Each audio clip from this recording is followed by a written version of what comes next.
And we're live. I'm Anthony Johnson, founder of 21 Studios and 21 Convention, here today hosting this episode of the Red Man Group, episode 43. This topic, or this show, we're focusing on the Thot audit and taking a lot of call-ins, a lot of Q&A. Today in the show, I have Carl from Black Devil Logic, I have Rolla Tomasi from The Rational Male, Donovan Sharp from the Sharp Reality, and Steve the Dean Williams, back on the show for I think his third or fourth time. Gentlemen, thanks for joining me. Cool. Yeah, good to be here. Yep. Fuck yeah. Let's do this again. Let's kick off with a round table. What do you guys have going on? Carl?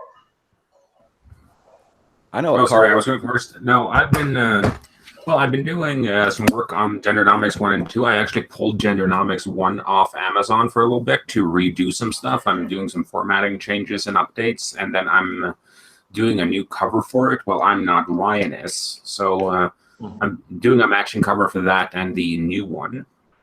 I did a great show with Donovan yesterday. It was my third or fourth time on there, and we were discussing online dating and specifically Tinder openers.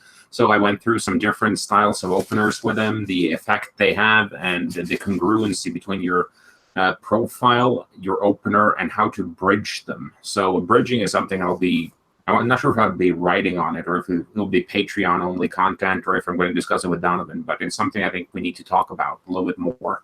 That once you get a successful opener, how do you bridge that into a date? And then I put out an essay this week. It was a rather long one because it started off with the whole kind of tradcon-y side of things, and it kind of went from there. Then, if their biggest fear is that all men adopt the red pill and the world is just going to turn into a Christmas party at Caligula's place.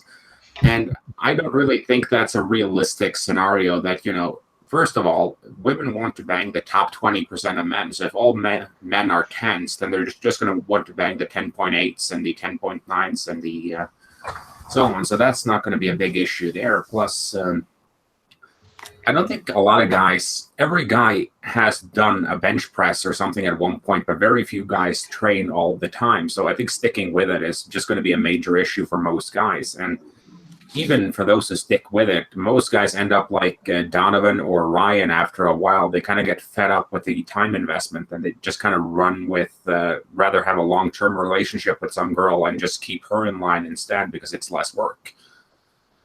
So that was pretty much all I've been doing this week other than the Tinder game. Nice. So, well, speaking of Donovan, what you got going on? Yeah, it was a great week of shows. Monday's show, I talked about the racial hierarchy of the sexual marketplace. And again, I always talk about, accepting the red pill. A lot of guys find the red pill, but a very small percentage of us actually live that red pill life and digest the red pill. Part of digesting the red pill is acknowledging hard truths about the sexual marketplace, your sexual marketplace advantages, your sexual marketplace disadvantages. There are a lot of black guys out there who say, no, all women, prefer to be with black guys. No, most women like white guys more than black guys, all things being equal. Now, of course, if there are genetic advantages, this and that and the other, that's fine. But as black men, as men of color, we have to understand that we have a little more work to do in the sexual marketplace. Then you got white guys who like to bitch and moan and say, all the girls are going for the black guys and this, that, and the other. No, they're actually not. Well, that's because you guys are all 6'5". No, that's not how it is. So again, just acknowledging some of the just the raw truths of the sexual marketplace, having an open conversation, not getting offended, not taking things personally. It is what the fuck it is, dude. A woman's the sexual marketplace doesn't give a fuck about your feelings. A woman can bitch and complain, oh my god, I'm so fat. Guys should like fat guys, dude. Our dicks don't give a fuck about your fat. You don't give a fuck about your feelings. And men need to do the same. We need to quit acting like women. Donovan, you sound a bit muffled right now. Yeah, I don't know if it's just me. Is that better? Yeah, it's better, yeah. Oh, wow. Okay. How about that? Yeah, it's still fun. Cool. I did a great show with Jonathan from Modern Life Dating on the importance of reading a woman's body language during the date. A lot of guys miss out on easy lays, easy sex because they're waiting on these big, fantastic signs like, okay, we're at the bar. I want you to fuck me. No. Girl's not going to tell you she wants you to fuck her. She's not going to tell you to make a move, but she will give off certain body language cues to, you know, to tell you to come hither. Hey, I'm brushing my hair behind my ear and I'm looking at your mouth. That means you need to kiss me. I had a really good episode about how to dominate a woman sexually. I talked about the fact that you don't need a 14-inch dick to satisfy a woman. You have to make sex an experience for women. Now, does that help if it's 14 or what? Or say again? Does that help if it's 14 inches, or is that a little too big? Or if it's 14 inches, it certainly helps. And here's the thing: guys with larger dicks are sometimes sexually lazy, I guess. So I've been told. Not to say that girls don't like fucking those guys, but if you want to even the odds, you got to dominate her, right? And we all know about pulling her hair and smacking her ass. But girls like extremely sexually aggressive men, no matter what they say. Dude, bite her neck, grab her tits, leave marks on her, call her your slut, tell her to tell you that you own her. You got to do shit like that, and she'll be yours. Talked about first date logistics. Again, that was with Jonathan from Modern Life Dating. Steve the Dean Williams made a late appearance on that episode. And of course, as Black Label Logic so eloquently pointed out, we had a great show yesterday about Tinder openers. So again, if you guys want all of my content, go to donovansharp.com or patreon.com/DonovanSharp. Hell yeah. Rollo, what's going on? Oh, let's see. What have I got going on? I just finished up another post in a series that I'm working on right now, which is sort of exploring the topic of male authority. One of the things that kind of got me about that whole topic, and I got to thank Turd Flinging Monkey for sort of planting the germ of an idea for it. I honestly, it's funny because I really think that like the red pill, I've always said this, the red pill is open source. So it's like we're bouncing ideas off people. So when people like lift one of my ideas, I don't, I'm like, that's cool. Go ahead and run with it because I want to see what other people are going to think about it. I mean, that's really what the red pill is it's sort of this testing ground, or it's just what the crucible of ideas, it's a marketplace of ideas. And so one of those ideas that I've been exploring has been male authority, because we keep talking about how male authority, or like men today, have 100% responsibility and 0% authority. And so I've been kind of like digging into that and seeing how that applies across different dimensions for guys. Like this last one that I did was how male authority applies to men provisioning, and it's provisioning versus duty. And it was kind of, it's interesting to me because I'll start with like I said, the germ of an idea, and then I'll build on that, and then that will like inspire other things. People wonder, how does he come up with all this shit? Well, all I'm doing is just really writing about one thing, and then I'll get other ideas that come as a result of that, because I'm trying to sort of, when I write, I have people I have this process really, because I'm always wondering what other people are going to say about like whatever assertion it is that I make. And so I'm always trying to say, okay, well, if I say this, then all my critics are going to say, well, you didn't think of this, right? So that's what I think of. And then those end up becoming other posts later on. So I might like address it in that one essay, and then I'll come back to it and write a full post about it. That's why when people say, oh, well, Rolla has a post for everything, that's how it happens.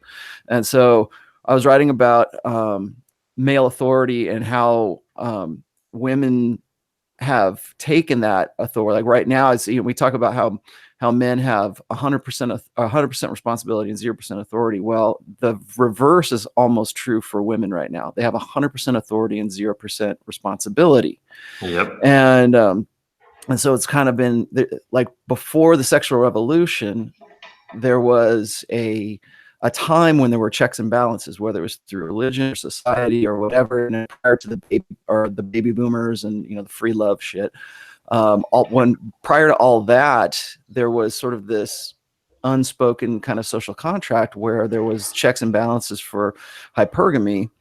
But now all that shit is gone, and we pretty much put, and maybe unwittingly so, have put all of this information or this power into women's hands to direct the course of like the human species. I mean, they have the authority to decide whose kids are going to get born and whose kids aren't going to get born. And I don't think Well, that they really realize that. even with women getting the vote, that was a total detachment from responsibility and duty. Exactly. They get the power of voting with none of the liability. Exactly. 100% authority and 0%. So in that post, I dig into that. It's funny because I start out like talking about a male authority, but then really or lack of thereof, and then I get into like female authority and how women really don't want that authority to begin with. From a naturalistic perspective, women don't want that power. They want men to be decisive. They want men to be competent. They want men to have this authority,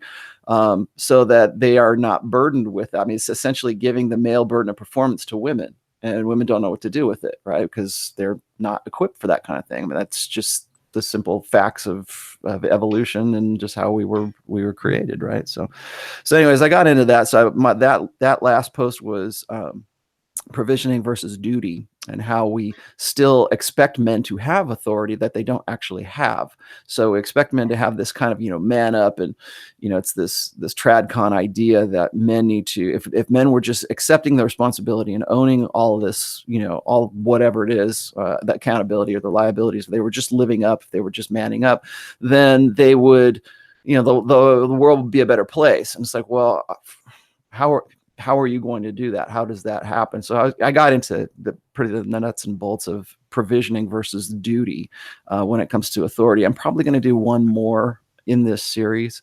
because I came across some things I didn't think I really thought of. I'm still working on book 4.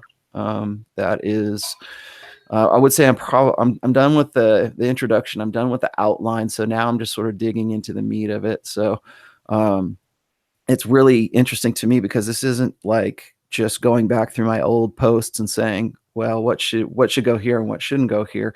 I actually have to write everything in this. So this is going to be really the first book that you won't be able to just go and say, oh, well, I don't need to buy Rollo's book. I can just go and check out all of his free.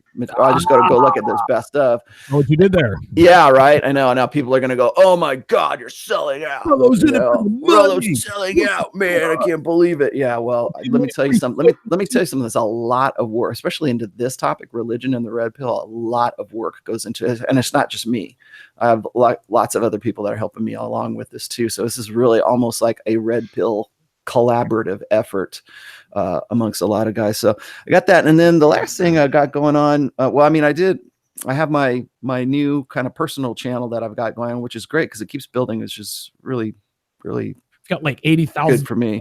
Right? Yeah, I'm doing the channel's doing really well, and I've only got like 5 videos on there. Pretty good, so I'm happy about that. I want to give people sort of like direct access, but again, that's something that myself and Pat Campbell are doing. I'm also doing Pat Campbell's show, his terrestrial radio show, every Friday at 9:05 Eastern time on Fridays. That's when I usually do that. So if you're looking for, the reason you don't get a notice for that is because it's a terrestrial radio show. So you have to actually go and like remember to go listen. So I got that going. And then I got into this one, and maybe we could discuss this. Maybe this is a topic for another show. And Carl kind of reminded me of this, but I got into this discussion about how, like we were discussing how the 80-20 rule works. Like there's 80% of men are beta and 20% are the actual men that women are really interested in having sex with. Well, there's this common misconception that if that were the case, then all of the betas would die out and we would only be left with alpha males. And I think we should probably use that as a discussion platform at some point, because I think what men don't really understand about that is they tend to fall into this idea that hypergamy is a straitjacket and that it's all about, women just choosing the upper 20% and everybody else doesn't get laid. It's like, no, that's not what happens. I mean, men have what's called a pluralistic sexual strategy. So the guys who have a lower sexual market value are going to be more concerned with parental investment and putting more time and more energy into one partner. Whereas if you're a 20% guy, you're going to be putting it into spreading the seed a little bit more because you have access to more women, right? So I was getting into this, and I might write a post about this, but I really think that we should talk about how the 80-20 rule isn't really even a straitjacket per se. I think a lot of guys get really kind of dejected because they think, oh, I'm in the 80%, I'm never going to get laid. No, you're still going to get laid. It's just, you have to be careful about, what women are going to see you for, see you as a utility. And they always think, oh, well, women are, what guys don't think of is they don't think that women, they think that while women are attracted to that 20%, that doesn't mean that all those women can get that 20%. And so they have to, realistically, they've got to like sort of set their sights a little bit lower depending on, how it works. And I think if we did this as a show topic, we should actually kind of title it Enforced Monogamy, because that's what it comes back to. But yeah, you want to really fuck some people up. Let's Rollo Peterson, apparently. Yeah, right. So anyways, that's what I got going on. Somebody just said hypergamy isn't a straitjacket. Could you briefly explain that further? Because a lot of people are confused that hypergamy. Well, hang on. Before we do that, let's get through the roundtable with Steve. I'll do one better. I'll post an essay in the chat, and that pretty much covers all that. Damn, Steve, my bad. Yeah, Steve, how you doing, man? What's up? Good. What's going on with me? We just put up a few testimonials on YouTube about a guy meeting a woman and how she's going to take him out to dinner by using some of the stuff we taught him. We also, I'm also doing a series now on how many women a man should have on average. A lot of guys, as much ass as there is out there, you should have at least a minimum of 7 all over the world. But I talk about that. Also, I'm breaking down a series of the rules of the game, things that guys need to understand about how things work with people who hate you, who despise you, and how to learn how your haters do more work for you, which goes into my next one, the introduction of the 98, how the 98% of these males out there do more work for men than men themselves. Also, I'm doing one more video that I'm putting out as your breakthrough for a lot of guys. What happens when you start to cross over the street and start to incorporate more of a man mindset? Like Donovan said, we did a show this weekend.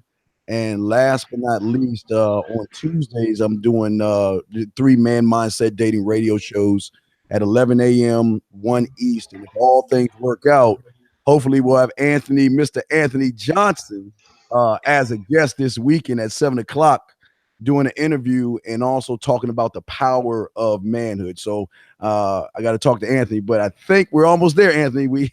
Yeah. So yeah, if I can get Anthony on, have him on there, chop it up and break bread. So that's all that's going on with us, man.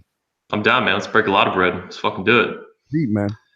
So myself here with the roundtable, we have been publishing rapid fire the 21 reports on 21 University and YouTube at youtube.com/21, the 21 Studios YouTube channel. That's been awesome. The reports, George Bruno knocked it out of the park. He absolutely stepped his game up with his interviewing speakers this year, including myself, Rollo, and Donovan from the show, and literally probably 18 or 19 other speakers from the event this year at the 21 Convention 2018 that we just had a few weeks ago. And it has been awesome publishing those. It's really exciting. The channel, I was kind of worried about that show because it was costing all this money to film it every year. And it was cool, but it wasn't like the speeches, and the podcasts even, that were a lot more powerful. And I think bringing George Bruno on and amping the game up with photography for that room and the cameras and stuff, it's really made that show into something powerful. And it's been exciting to publish it. And it's also putting us in a groove again. For a long time, so at various points in the YouTube channel history at 21 Studios, I published a video on the channel every single day, including 2013. We put out a video, I believe, every single day without failure, and a lot of 2014 as well. And since then, I'm trying to get back to the once a day video every 24 hours. And at some points, I'll hit that for a few weeks or months at a time, but it's inconsistent with the events that take up a huge amount of time. But we've expanded the company. We've grown a lot since the event. It's been absolutely explosive, the growth for the company and everything going on since the event this year. So now we're back in a roll, 1 video a day. And within the next 90 days, the goal is to not only have 1 video a day, but 2. We're gonna have a video roll out every 12 hours on the YouTube channel through into 2019. So I'm excited to get that going again, get that amped way up for the fans and the momentum, the energy. So far, we've had no problems with YouTube being deplatformed, which is always kind of surprising. But I guess I have guardian angel, maybe the private man, guarding us from the YouTube feminist demons, the feminist Gestapo. So that's what's been going on. And we will very soon also have the special editions of the Redman Group published on 21 Studios and the Redman Group channel and Richard Cooper's channel.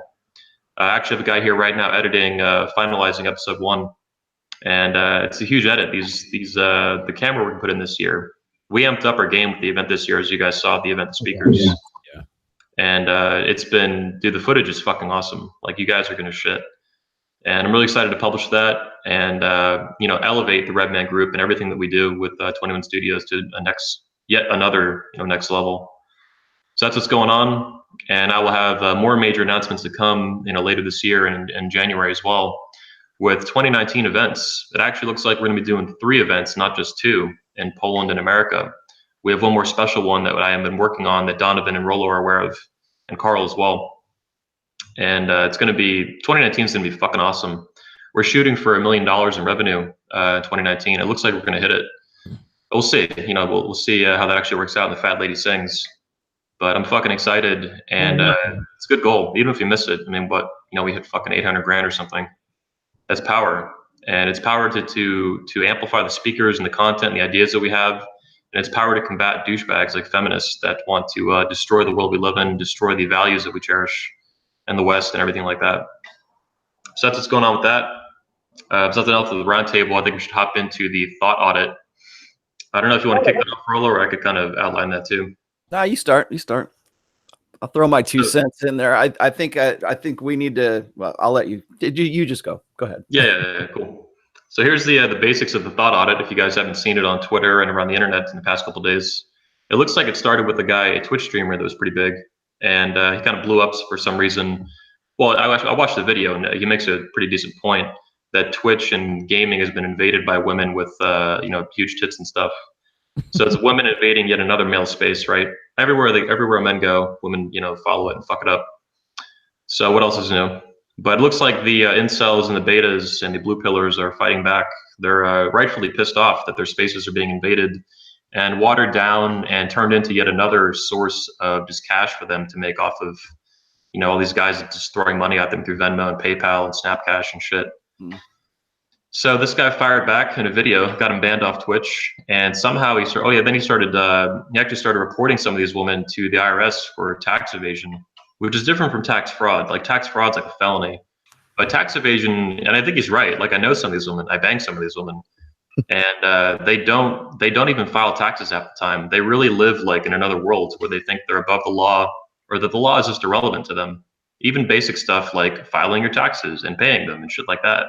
Yeah. So Roosh picked this up, of course, now brought it more into the manosphere, started tweeting about it, and that really kind of snowballed now into a whole thing where there are tons of men, particularly, I guess, with Twitch, these gamers and 4chan and shit, reporting all these women by the masses as much as they can to the IRS for tax evasion. And honestly, now some of them might be overdoing it. Some of these women definitely pay taxes, but I'd guess 70–80%, they don't even report it. They don't do anything with it. They're just banking all this money and they're bragging about it on Instagram and shit like that all the time. They'll show you all this cash they make. They tell you about it, all these trips, all this bullshit they spend it on. And it's a good example. There's been a lot of controversy about this. Even the speakers in the convention are kind of split about it. But I'm on the side that these women are not above the law, that if you want equal rights, then you're going to pay equal taxes.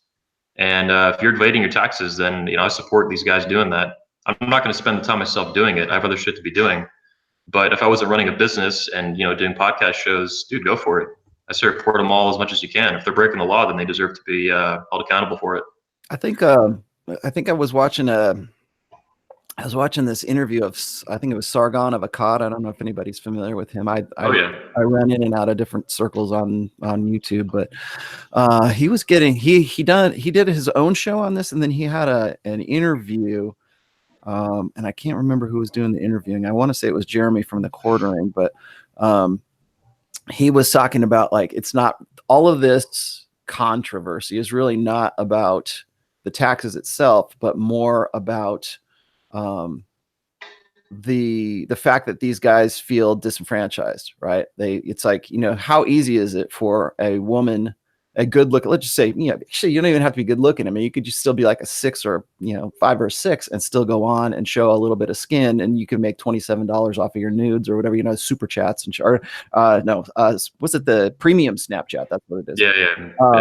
And so they've got it's funny how they don't know how to pay taxes, but yet they still know how to structure their memberships to here's $27 for some nudes, $5 for me to talk sexy. Oh, dude, they're super. I know a girl that had the boyfriend experience. She had a monthly membership program. She was getting these guys enrolled in. She wanted to come to the convention and pass out cards and shit. I'm like, get the fuck out of here. Like, I mean, I'll give her points for entrepreneurship on that. I'm like, holy shit, she really thought this through. That's one of the reasons why I'm not buying this bullshit about like, oh, they don't know how to do their taxes, or they're just lazy or something. They're not lazy. They're evading taxes is what they're doing. And I think that if they've got the smart, if they're smart enough to go and create some sort of tiered profit program, they certainly can figure out how to do their taxes. It's just that I think that most of these girls don't believe that they need to do taxes, that that just the money just appears magically in their PayPal account. That's right. Right. And once they're making, I'm not even sure that they really even understand how much money it is they're making. Right? It's not like they have this like, maybe they see the money in their PayPal account go up to $50,000, $60,000, whatever. Okay, great. And then they pop off about it. But the Sargon was saying that the real reason behind this is because guys are pissed off, because these women will take that money and they will flaunt it and say, look, hey, I'm in Aruba, because stupid men gave me the money to come here. Right. And so they start popping off about that. Well, of course, if you start fucking the people who are giving you money, if you start rubbing their noses in it, that first off, that's not good business. I mean, how stupid do you have to be to do that? But second of all, you're going to get some retaliation. Some people are going to find some way to get, all of these guys aren't just, every last one of these isn't just some healthy, well-adjusted guy who's, watching you take your clothes off. He's paying you for an experience. And one of the reasons I kind of wanted to talk about the Thot audit is because I think that it's a deeper issue than just women paying their taxes. I think it's the guys who are actually paying their salaries who need to, hey, if they're not paying their taxes, great, but you're actually paying their salaries for them to go and do all this stuff. So if you really want to hit them where it hurts, why are you still doing this? Why do you still have a membership? Why are you still paying them, X amount of dollars for a nude?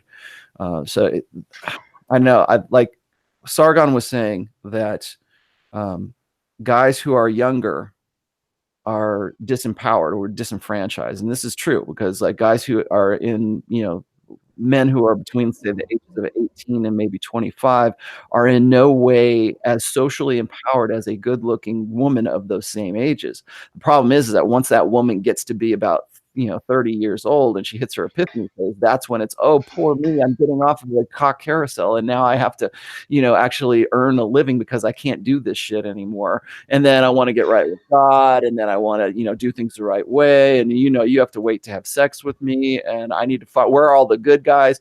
And then the power dynamic switches, because once that guy gets to be like into his early to mid 30s, that's when his sexual market peak starts to peak.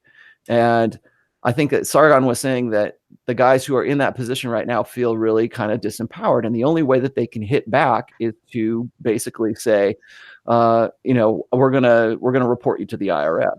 Another thing is, I don't think these guys really realize that if you go and you report somebody to the IRS, you're basically red flagging yourself for your own taxes too. You're not, because you don't have to be, you can do it anonymously. If you want the reward, you have to give your own social security number. But you could do it anonymously, yeah. I would know this because I almost went through this process myself a few years ago. Ooh. I think you guys might have guessed, but I held back on that at the last minute. So back in the day when you were a gigolo, like one of your unhappy customers reported you? Is that what that was? No. I just had a relationship that kind of ended, sour. I think you guys were aware of that one. And I went through this kind of a very Stone Age level, considering a couple years ago now. Thought audit myself, and I almost reported this woman to the IRS, but I chose not to. I backed off on that one. We'll see. I think I haven't looked up statute of limitations on it, but I think they're pretty long. So I decided to hold back on that, and we'll see how that turns out in the long run. But Carl, what do you have to say about these high-tech prostitutes? Yes, tell us the economic bent on this. Well, I have a few notes on things here, because I don't think these girls and in the gaming world are that different from the pundit thoughts on the conservative side here, because it's like, if you want to get up there as a conservative commentator and you're a dude, you kind of have to be clever, you have to be knowledgeable, and you have to kind of have your own ideas. And if you want to be, you know, one of these pundit thoughts. All you have to do really is show cleavage and say you're a Be blonde conservative. and hot and You know, yeah. 6 or higher. Yeah. But to go more specific here, I don't take a moral position. I think it's fine if these girls want to be digital prostitutes, but if I have to pay taxes, everyone has to pay taxes. And I'm fundamentally against taxes on to think that for the most part they should be to a degree voluntary, except, you know, for the minimal things you need to have fund a defense budget and shit like that. But it's fair if you're making money as a freelancer. That's you can. It's a 1099. I think you have to file to put in your income. It's not that difficult, and these girls are smart enough to do it. And we have to keep in mind here that these are your future single mommies. So by paying their taxes now, they're financing their own welfare for later. So at least they can do that bit, so that in, you know, 10 years, you know, the next generation of whores on Twitch can finance their welfare. So you get kind of a self-sustaining system of thottery. And I'm glad you said that, because it's like once these guys get to, right now, these guys are trying to find some way to lash out. But I mean, really, the best thing that you can do is hit these women in the bottom line and just simply don't participate in their bullshit. Now, there's going to be a million thirsty guys, and this is what they're really making money off of is beta male thirst. But when you get to be, you know, in your 30s, this is when guys need to remember all the bullshit about the thought audit back when they were, you know, 10 years ago, and I go, okay, I don't want to have nothing to do with them. I think I got a post called Alpha Agents of Righteous Karma. That's what it was. I mean, you are only an alpha agent of righteous karma once you get to a point where women are more necessitous in the sexual marketplace than you are. Steve, do you have any comments on this? The Thot audit? I don't know if you saw it going on Twitter. Yeah, absolutely, man. This is why we created something called Sucker Me Season after Thanksgiving, because it's a time where women figure out that, you know what, they can use their sexuality to hunt what I call, again, the 98. A lot of guys who don't know their manhood and don't know what about themselves. We talked about this in 2012. Women back then, they were doing something called rinsing. Check that out. It's called rinsing. And that started I think like 2012, 2010, where women will go on the internet and they will use their seduction to get these guys to give them gifts, money, trips, jewelry, you name it. And like y'all guys say, y'all are absolutely right. It should be, y'all should turn those, excuse my language, turn those bitches in, because you know what? No, let them know. Turn these bitches in, bro. About cuss, man, you know what I mean? So I'm just saying that fuck them. I mean, excuse my language, but what I'm saying is that y'all are right, man. Hey, equal rights deserve equal lefts. And if you are suckering these guys out, and that's what these women are doing, they're suckering these guys out their money, and they think they're getting a free ride. So what they're doing, and again, now that it's being brought to the light, now these women are like, oh shit, what am I going to do now? Because it's so simple to just wake up every morning seeing $200, $3,000 in your PayPal account, so you can go buy another fucking purse or a pair of shoes or a dress, you know, to make dress up for, you know, men like us. But I'm not down for that. But I mean, we just need to. I just feel like we need to keep educating these guys to stop buying these things and stop being a part of the hook, line, and sinker, where you look at their seduction and you pay for the seduction instead of the opposite. You know, Anthony, you were a gigolo? No, I was going to ask you that, but I make salt baby, or I'm a salt daddy, so I don't pay women. I just fuck them for free. These hoes, but especially the digital prostitutes, these sugar babies and shit. There's actually a really good book coming out called Salt or Salty from B-Rob. But please continue. They can't pay taxes on money we don't pay them, right?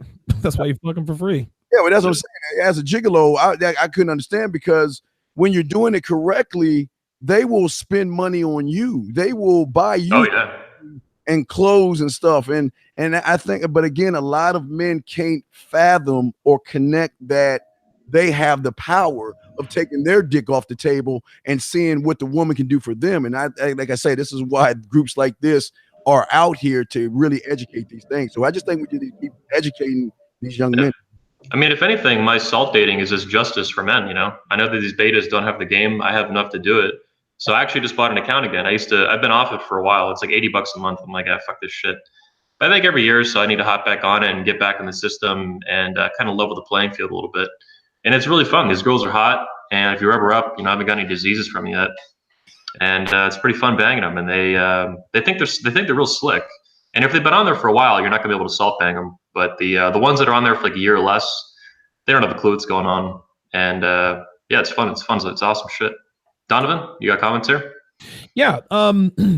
I liken this to this thought audit. I liken this to, guys who check out of the dating market, right?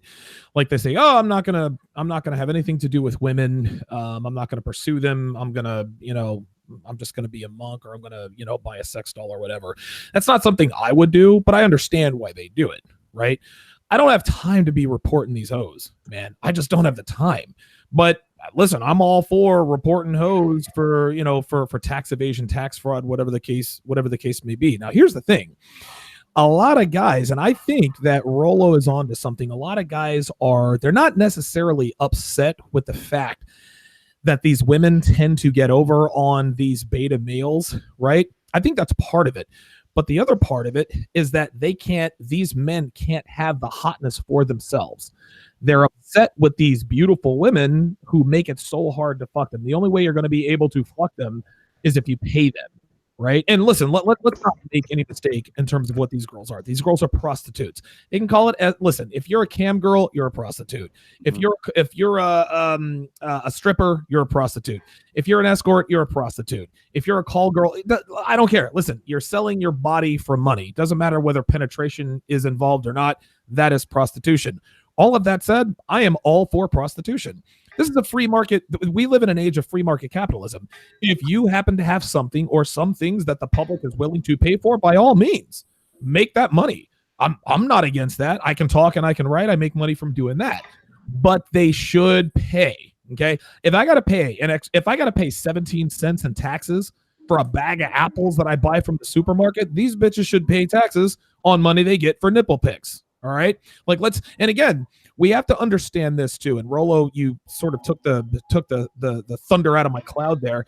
Sorry. A lot of guys are saying, yes, do your civic duty and report these people because we really care about taxes. You don't give a shit about taxes. You're not doing this for patriotic reasons. You're doing this for a vengeful purpose. Mm-hmm. That being said, I don't blame you. I don't give a fuck. Listen, man, I know a lot of girls say you're just doing this because you're upset. So yeah, they are. You're right. You're 100% right. Well, the recourse they have, then this is the only recourse they have. I'm gonna play devil's advocate here because I had Bob Lewis actually just text me or hit me up on Twitter about this. He said, "Please, let's not white knight for these thoughts. They take advantage of actual incels and low esteem men for their monetary gain while not paying their fair share of taxes. Not all, but some. But reporting tax evasion is fine, as I pay taxes, so should they." No argument with that. I mean, I think that what a lot of guys are doing, like they'll hit me. One of the reasons like I wanted to cover this topic in this show is because so many guys say, well, you got to come down on these thoughts or else it's you're complicit in it or you're endorsing it. It's like, fuck you. No, I'm not. Just because I'm talking about it doesn't mean I'm coming down on one side or the other. I'm trying to explain what I think is going on.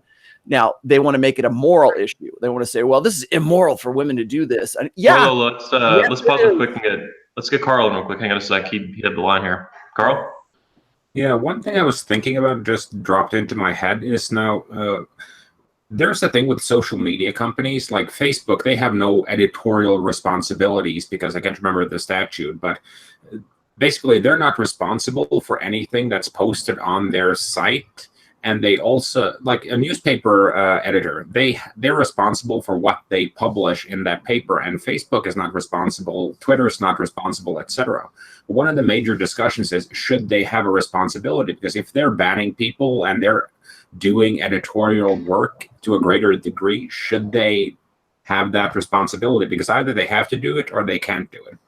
And the second thing related to that is the specific, if you help someone with tax evasion or tax avoidance, you can actually be charged with a criminal act.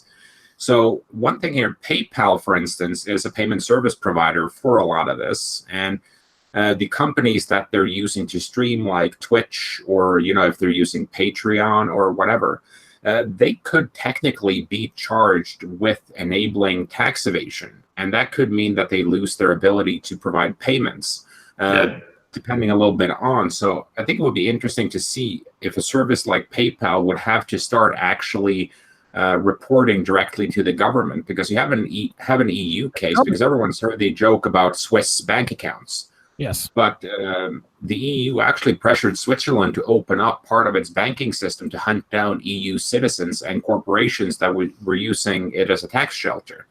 And if the digital world becomes the same way, I mean, you would expect government to start getting in on the action, especially with crypto becoming big, with more and more payments being digital online. So what's going to happen there is, I think governments are going to come in there and they're going to say that, okay, you have to start reporting, you have to require a social security number to open an account or another personal identifier. And you have to report that money, maybe not as income, but at least as available wealth. Yeah, I wanted to get my own take in on here too. Like Carl and the other commenters here, the other panelists, I'm fiercely opposed to the income tax. I think it's absolutely disgusting. We should abolish the income tax. We should abolish the IRS, and we should repeal the 16th Amendment. In the meantime, these hoes need to pay taxes. And what bugs me the most is the attitude and the mental point of origin kind of position they come from with this. It's total arrogance and entitlement. They're just brats. Like Rollo mentioned, they know they should be paying taxes. They just don't give a fuck. They literally think they're above the law. Exactly like believe women. They won't believe women to be fact in a fucking courtroom. So this to me is it's a very similar concept to what we saw with Brett Kavanaugh. They think that they are above the law, that their word is the rule of law, that their word is fact. It is not.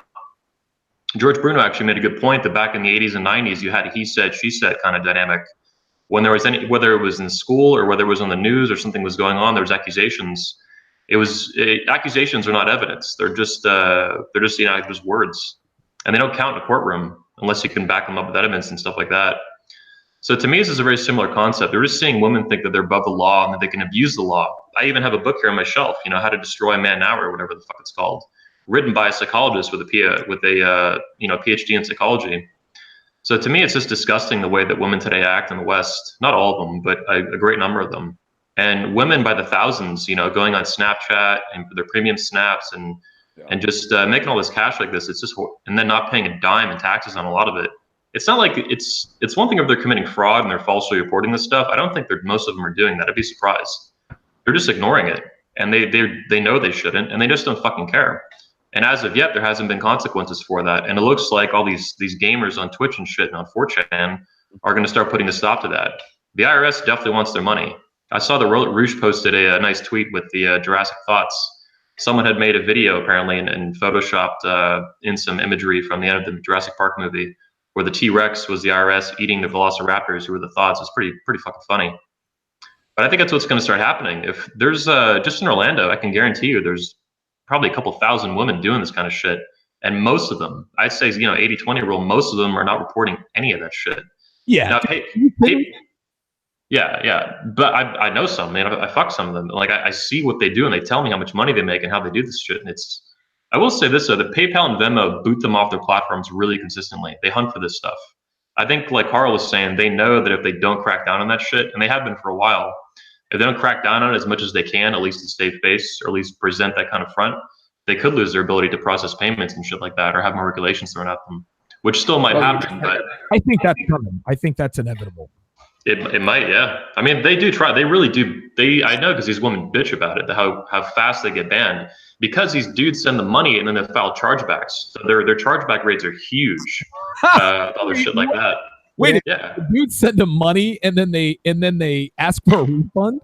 Oh yeah, dude, totally. Yeah, because they're pissed off, man. I guess you guys didn't know. Yeah, so I know quite a bit about the space before this Thot audit shit. Yeah, dude, their chargeback rates are huge because these dudes are dropping $50, $100. The boyfriend experience I was telling you about, that membership program this chick had, the shit was like $150 a month. So some dude will do it who's like, hasn't been laid in fucking 2 years or longer. Who the fuck knows, right?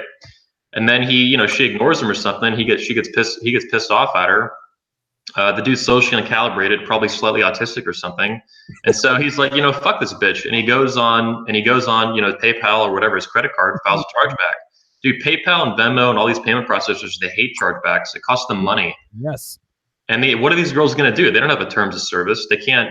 When people file a chargeback for 21 University, it's pretty rare. But when they do, a terms of service prevents it. They usually win the case. And that happens probably 4 or 5 times a year, even with thousands of payments and stuff. Sure. Anthony, but we're regarded. Yeah, go ahead. Sorry, I mean to interrupt you. Some of these guys are. I found out some of them are using what's that? Walmart.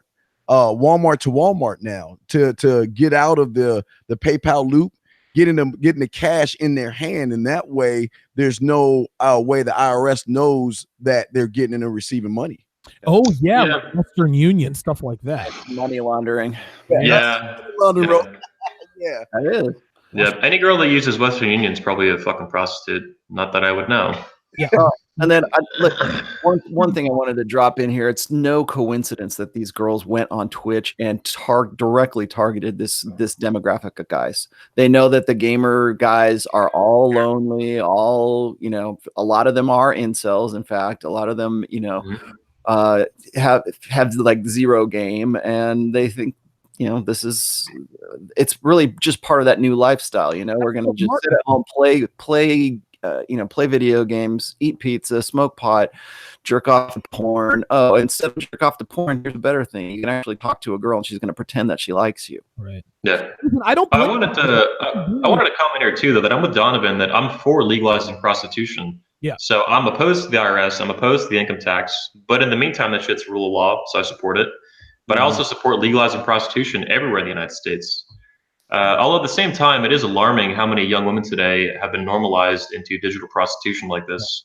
You have a whole generation of millennials and pretty soon Gen Z that are going to be happy to keep doing. They use Tinder for this shit. I mean, they post their Venmo and their PayPal, and they're like, you know, $75 or $50 on, you know, Venmo, and see what happens. That's like that's like super consistent. They're just fucking. They're just fishing for money with all this crap. It's amazing. These platforms are getting really fucked up.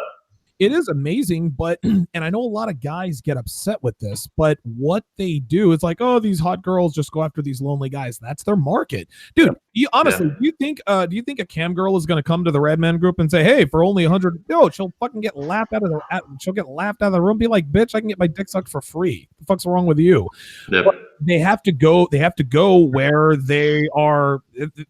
It's advertising. They have to go to their most, I guess, I don't know. I'm not an economist, but they got to advertise who their market is, right? They're not going to advertise to guys who get pussy. They want to advertise to the guys who are I don't know. There are a lot of guys on Twitch who are lonely. There are a lot of guys on Twitter who are lonely. They're not going to advertise to red pill guys.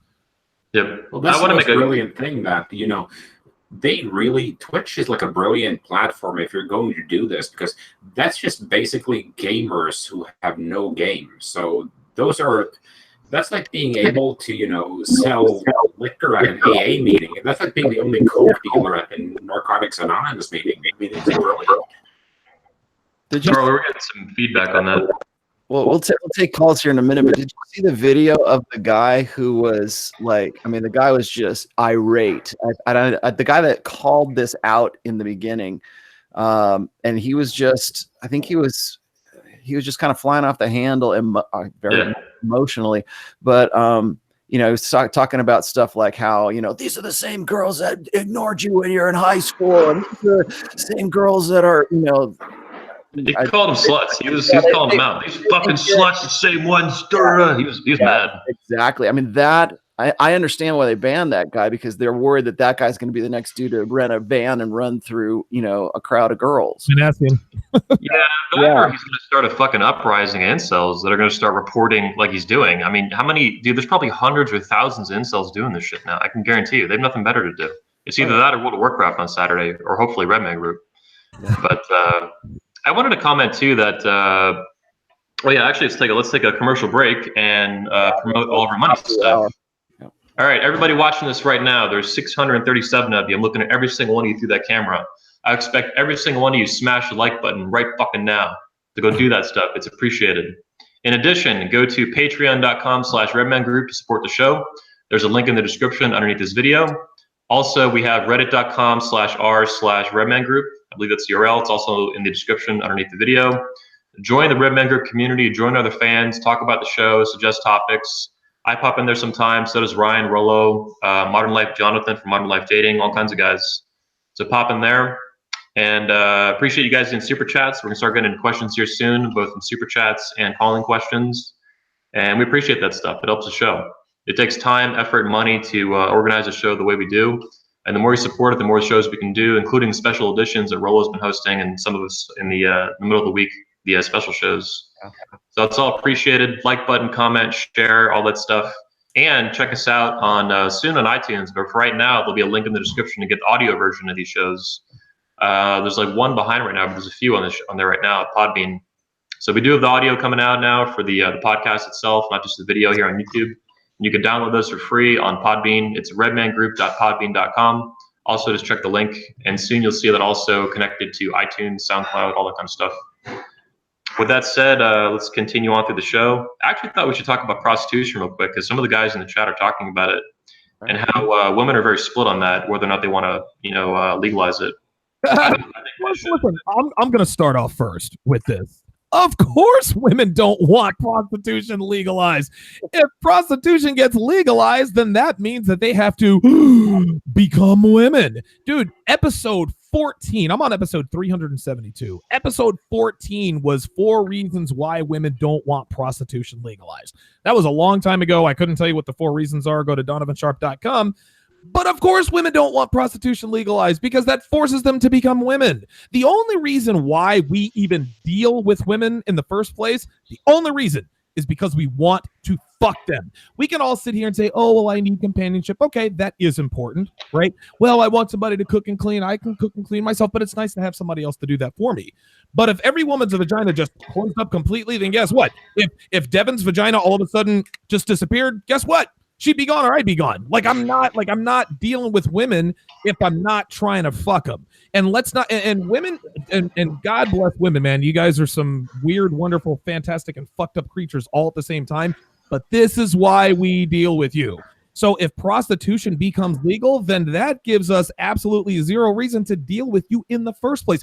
What the fuck am I going to take you out, spend $120 feeding your fucking fat face, only to not get laid when I can pay $50 for the girl for the boyfriend experience?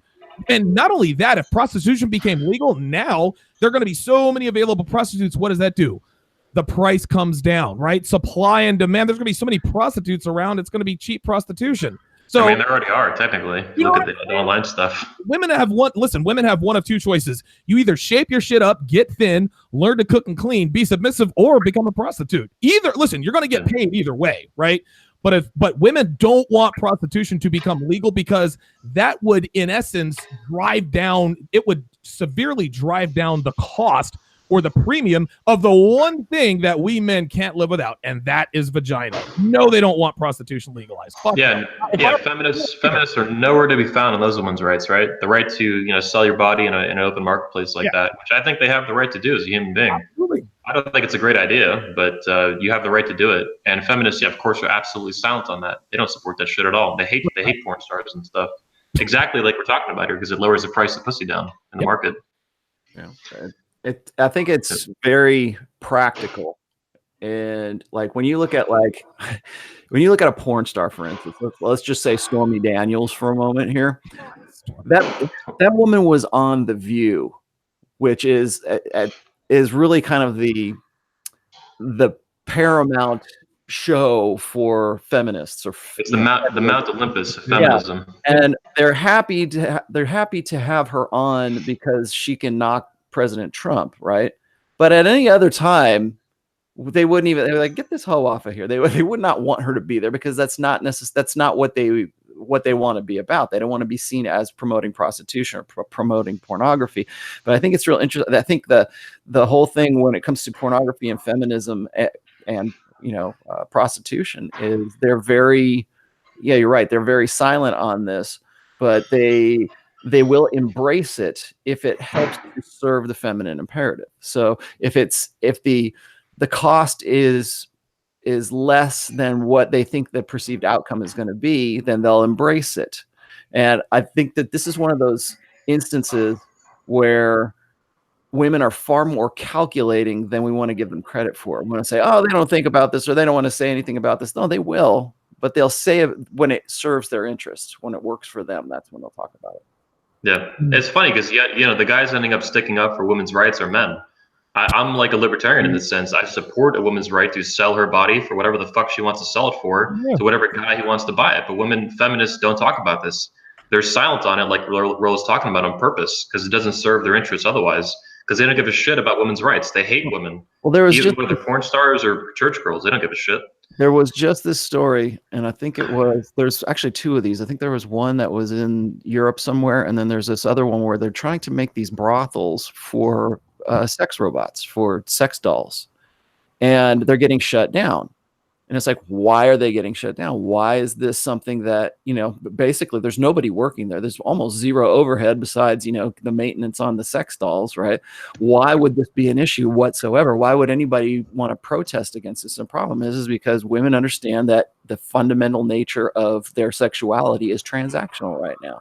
Unless they're meeting an alpha dude who can, hit all her buttons, and she's having validational sex with that guy, pretty much, we talk about how men have, or particularly beta men, have this preconception of sex as being only transactional. I think there's also a generation of women that see it the same way. They see sex as only transactional because that's all they've ever been taught. That's all they ever know. That's why it's so natural for these girls to go on on Snapchat or whatever else and sell themselves.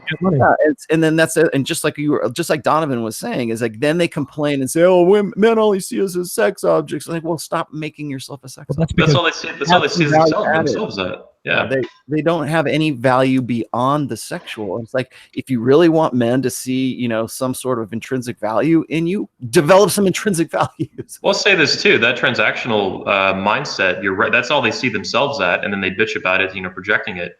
But in addition to that, this generation, these women out in America and in the West, they've lost that sense of passion for men and respect. And that's in that romance, even, to that, if you want to throw that word in there without being too bloopy on it. They've lost that because it's all transactional to them, and all they see around them is fucking betas and how evil men are. Men are either complete wimps and fucking incels, right? Or they're just constant predators, is how they're the media spins it. So there's no that, I mean, you could say lust as well, but that passion's gone.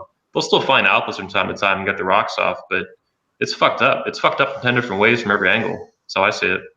Mm-hmm. Well, it's also the thing with one of the first things I ever saw where an economist did a study on sex is that the only person who has an interest in keeping the cost of sex high are women. Because if all women are like, okay, you have to marry me to have sex with you, men will marry them. But if one woman then starts acting out, then the price for all of them comes down. So what we have in the West is that the price of sex is extremely cheap. There's no commitment. There's no nothing. And once you get prostitution on top of that, women have no negotiation value in the sexual marketplace. Because if you do like a Porter's 5 forces analysis, there's like the barrier to entry for a woman to start fucking men is legal age. And there's no it's very competitive between who has the alpha dudes and who gets to have the validational sex with them.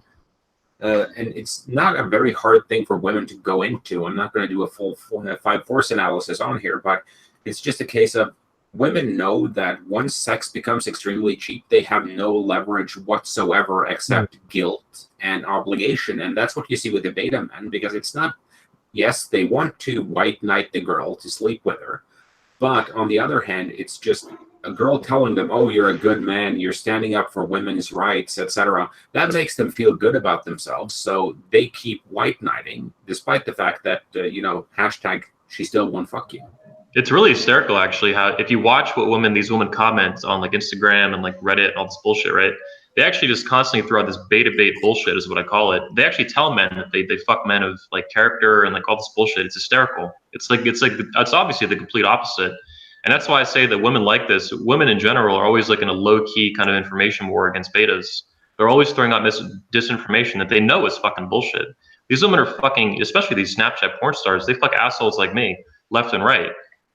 Those are the guys they fuck. These women are not fucking me because I'm some super polite guy, like super nice with them. I treat them the way they want to be treated. Throw them around the room and choke them out and all kinds of fun shit. And that's absolutely, it has nothing to do with the fact that I'm a successful entrepreneur. Well, that could be part of it, like status wise, but not that I'm a hard worker, that I'm productive, all kind of provisioning shit. It's the exact opposite of all that. And it's because they're the ones who are most intensely in this propaganda machine, throwing that shit out there to these exact betas who actually believe that shit when they paid them $50 and $100 and all this bullshit. We also know that, we have our DM channels. So we know that, the same trad thots who are, throwing out beta bait left and right on Twitter are DMing the biggest assholes in the manosphere, sending them nudes back and forth and so on. That's right. That's right. Anthony, I just want to say something real quick. Then that makes you a pimp then, big dog, because let's be honest here. The prostitutes are getting the money from the betas, but don't think they're not spending the money on us. I mean, you know what I'm talking about. They're buying us stuff. They're giving us money. So we're technically the pimps in all of this because they bring the money back to us. Yo, I'm not gonna lie. I married a prostitute on accident, straight up. Everybody knows that. And that woman bought me more shit than any other woman in my life. I mean, just left and fucking right, slinging shit at me for years, like thousands and tens of thousands of dollars worth of stuff that all these other, I guess, beta dudes paid her in cash or whatever, and then ended up in my, my fucking pocket, all kinds of shit. So it's, yeah, totally, 100% on that, man. Real quick before we go to the phone lines, I can't tell you how many times I've set up a date with a girl at like 9:30, 10 o'clock, and she comes to my place or I go to her place, and she's like, "Oh yeah, I got this from Outback, or I got this from pick a name fancy restaurant. Yeah, my date bought it for me. I pretended not to be hungry. Here you go." Dude, I've been fed by so many fucking beta males. Dude, I eat good. Oh God. Listen, I guess I have to pay taxes on that because I'm taking advantage of these thirsty motherfuckers. Dude, the phone lines are blowing up. You guys ready to take calls? Yep. Yeah, before we do, we got one super chat question that came in pretty specifically for $10, $9.99. I think it was, yeah. Rolo, you want to hit that? The alpha guy? Read it again. I saw in the chat here. So super chat from somebody is, what is alpha impact and how does one undo it from previous relationships? Okay, that's a tricky one. Simply because, I told him this in the chat too, is what you're dealing with is what I call the alpha widow dynamic. This is one of the reasons why the more sex a woman has, or the more partners that she has, the less able she is to make a healthy connection with a guy in the future in the long term. This is not something I made up. This is really a research statistical fact. Okay? You made it up, Rolo. Yeah, I made it up. But so anyways, what I did in this situation though is I take it a little bit further. It's like, well, they want to say that, the more sexual partners that a woman has, the less able she is to form like strong, attachments with a guy. Okay, why is that? We can throw out the moralistic version of this, which is, well, she's, it tears out her soul to have more partners. Well, what I would say is that, first of all, men and women are different, and we have different sexual strategies. And the sexual strategies that work for men are not going to be the ones that work for women. So if a man's, masculine imperative is unlimited access to unlimited sexuality, and a woman says, well, I want equality and I want the same thing, so I'm going to go have sex with many people. I'm going to follow the Sandberg plan for hypergamy. Have sex with get on the cock carousel, and I'm going to have sex with whoever I want, and then at the last minute I'm going to jump off the carousel, and there's going to be this beta motherfucker over here, and he's going to be the one that's going to take care of me and my kids for the rest of my life, right? That is basically the Sandbergian plan. Well, the thing is while she's having sex with all the bad boys, she's becoming less and less capable of connecting with the long-term guy that she expects to be there waiting for her when she jumps off the carousel. And so in her past, she's probably got, let's just say a woman's got 10 guys in her past, okay?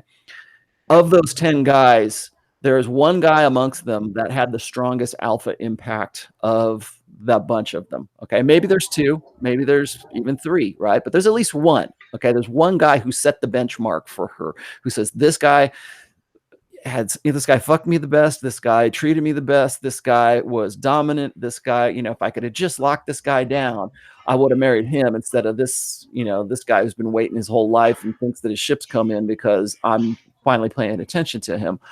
Well, what she's doing at that stage is she's doing what I call an alpha widow. She's a widow of the alpha who made the strongest impact on her life.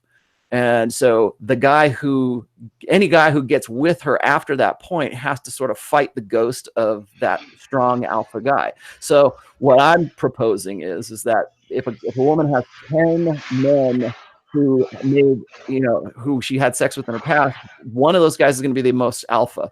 Okay. There might be more, but what she's going to do is she's going to be pining for that one alpha who is now her widow. It's like almost as if that guy had died and she had to move on. She had to do something else. Yep. Right?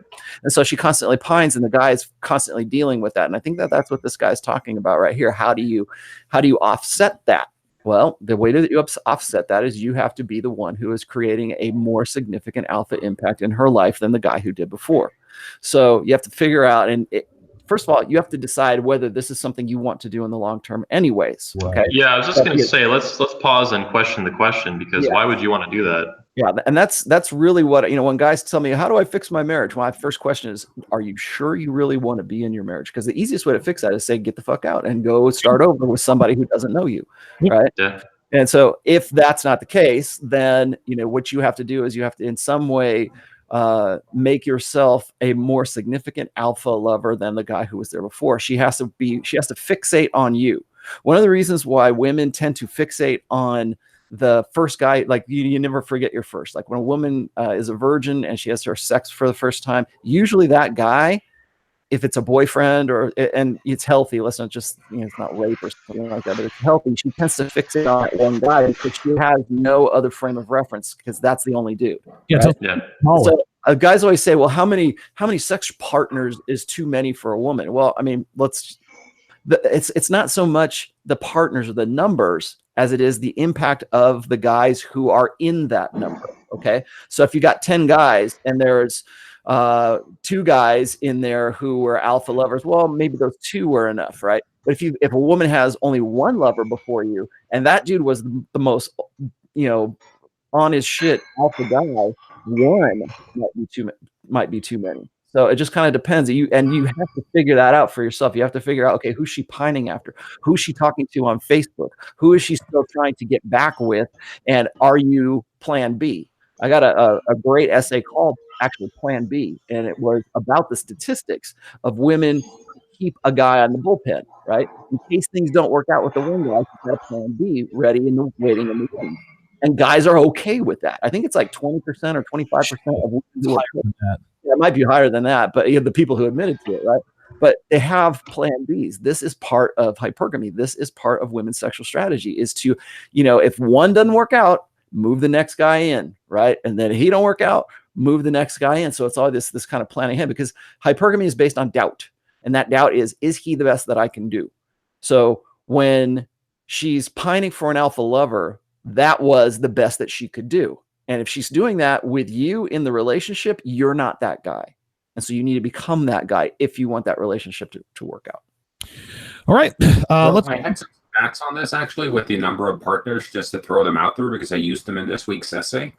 A woman, the ideal number of partners for the most stable relationship is no less than 2, no more than 9. Mm-hmm. So ideally, you want to catch her closer to 2 than 9, because if you're looking at from a purely probability perspective, if she's been with, let's say, 8 guys and you're number 9, there's a much higher probability that would have been with a really, really high alpha dude in there that's going to be hard to follow. If it's 2, then she's going to have some impact, but it's not going.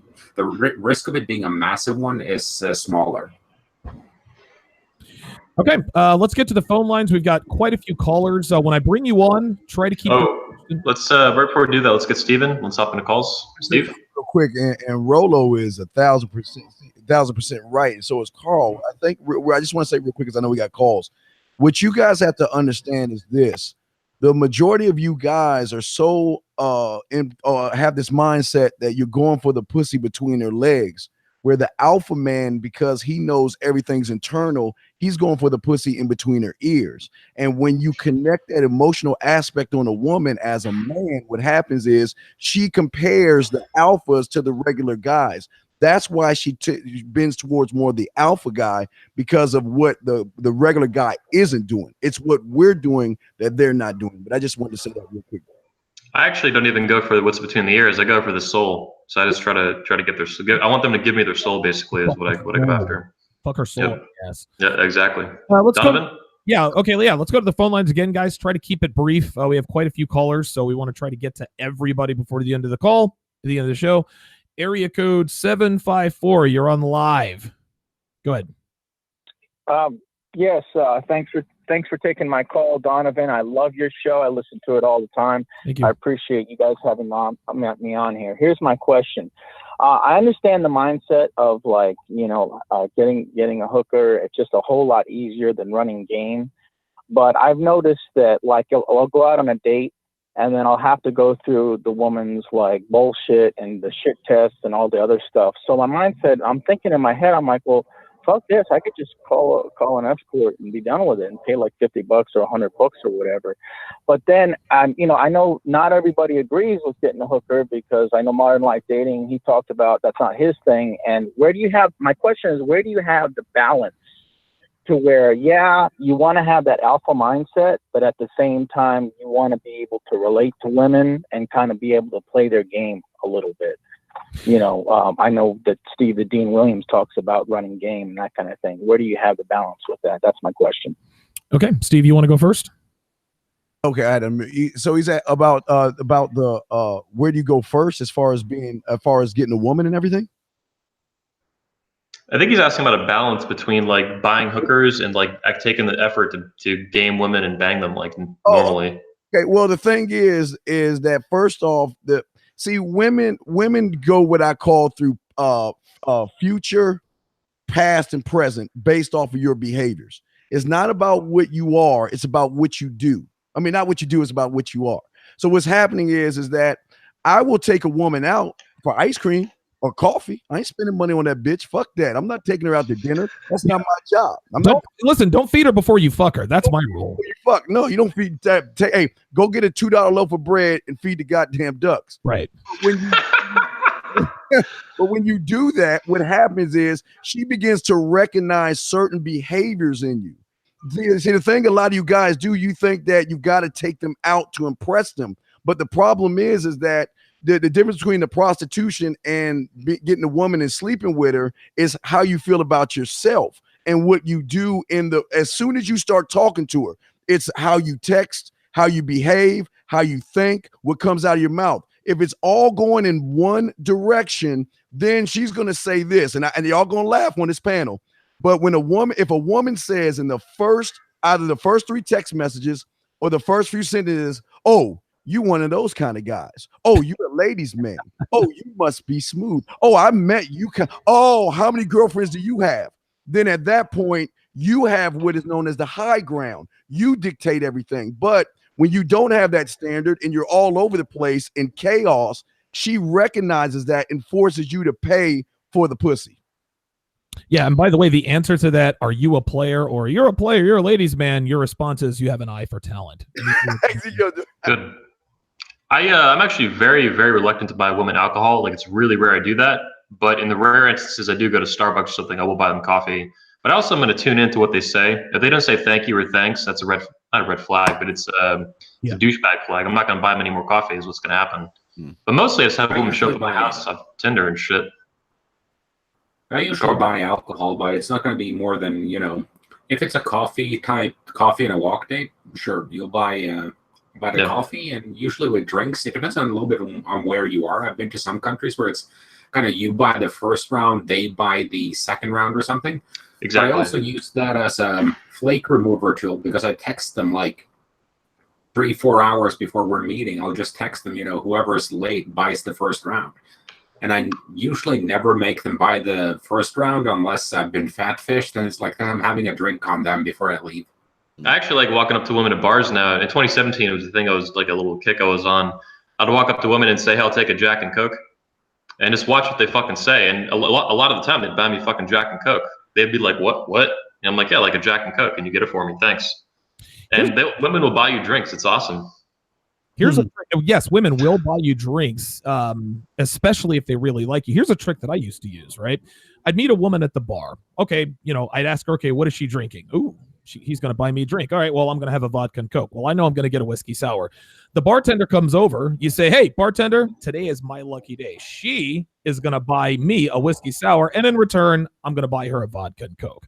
Right? Like that's how, so now you're both invested in that. You kind of do like that switch. We're both going to buy the first round. That's the way I did it. That was effective for me. But I guess the line of demarcation, if that's the appropriate term, is, I don't know, man, when going out and gaming girls and, you know, having to put up with the bullshit and the shit tests no longer becomes worth it to you, then yeah, I mean, I guess going out and getting prostitutes, if you don't want to stay at home and jerk off, that's probably your best option. And I'll never judge a man for going out and getting a prostitute. I'll never judge a man for, you know, being a MGTOW or whatever the case may be. But, you know, I mean, different strokes for different folks, man.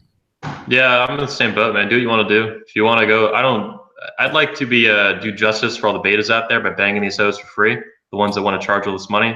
But, you know, if you want to pay them, I mean, do whatever you got to do, man. And whatever fits your values, go for it.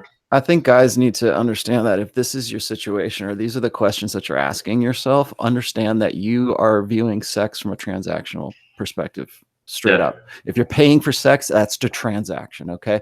And so I think what guys need to do is say, is there something else? Is there some way I could have sex with women where they actually want to have sex with me? Or is it just because I have the resources necessary to pay them off? We also talked about this before too, is if a woman is seeing you as like a dating opportunity, like we're going to go out on dates, right? She already sees you as a beta. We talked about that. We had a whole show dedicated to this, where it's like, you know, women break rules for alphas and they make more rules for betas. So that's what you need to ask yourself. Is she making more rules for you to follow? Well, then there's your answer. You've already got it. You know what's going on. But she seems to respond whenever you buy her a drink or when you pay for dinner or whatever.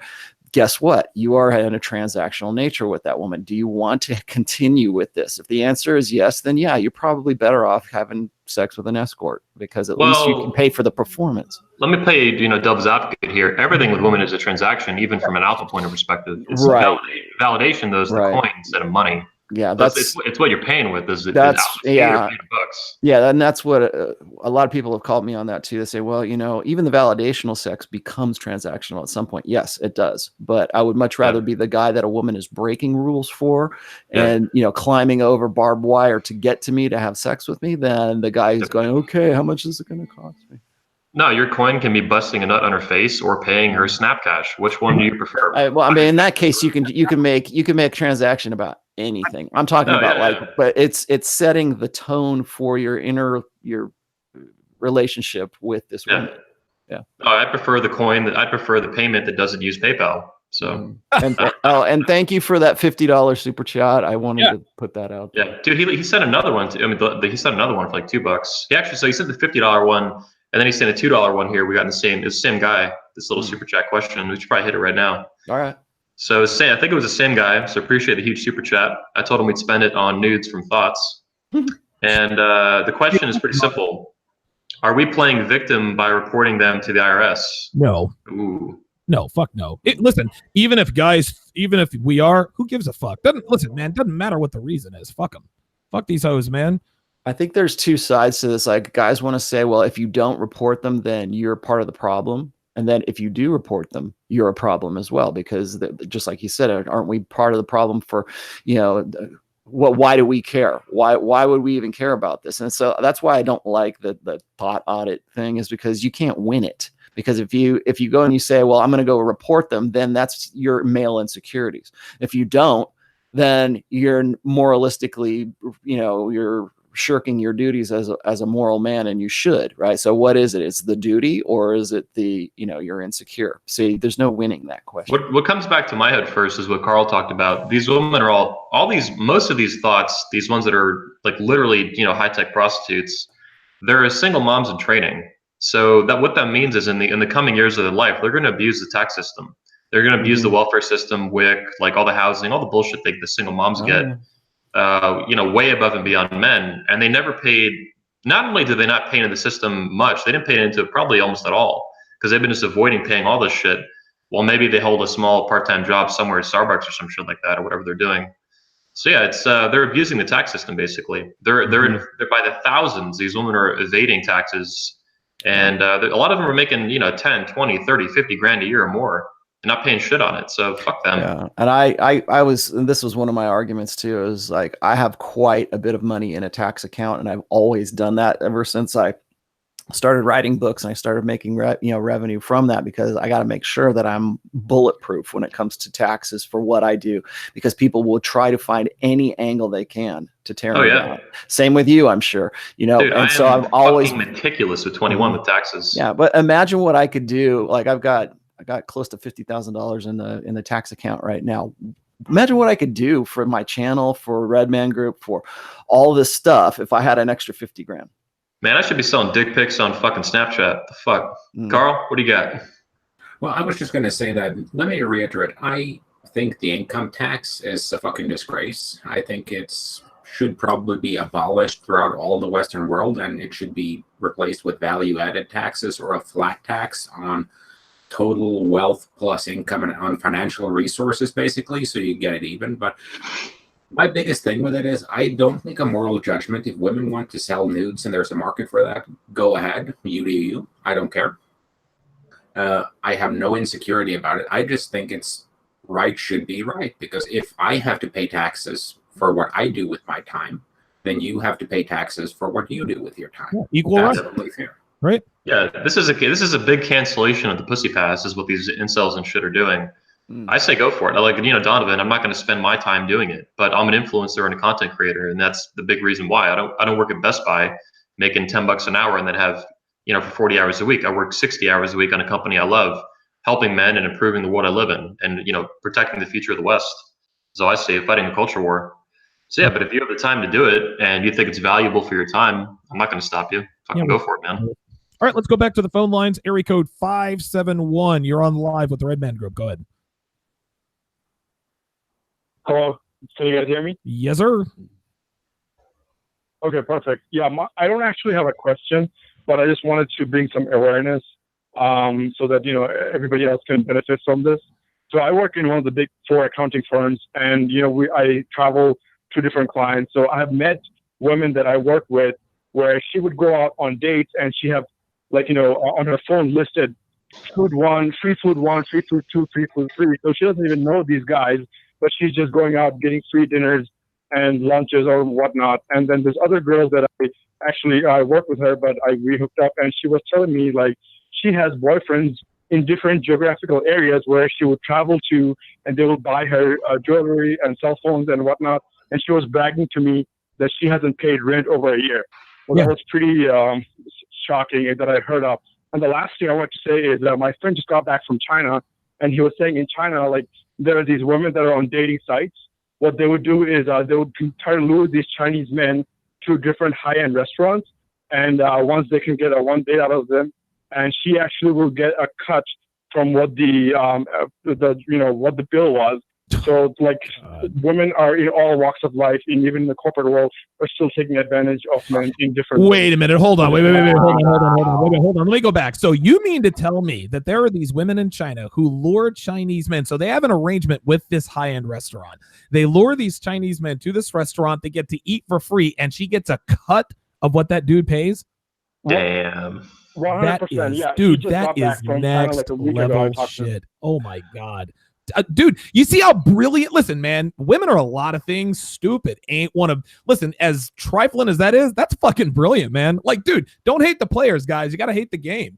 Thirst is the reason why this stuff exists. That is.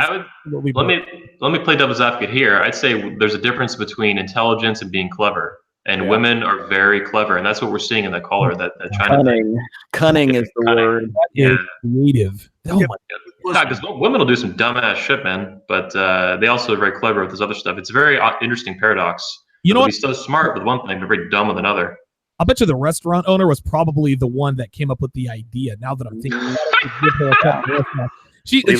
honestly, said, well, listen, I bring these guys here all the time. They spend money. They said, let's make this an economic exchange. His rep said, "Oh yeah, great idea." So yeah, I'll agree with you on that. You know what? And here's you want to get deeper into the economics of this. We have so many people who want to give me shit or Anthony shit or the 21 convention shit or whatever, red pill shit.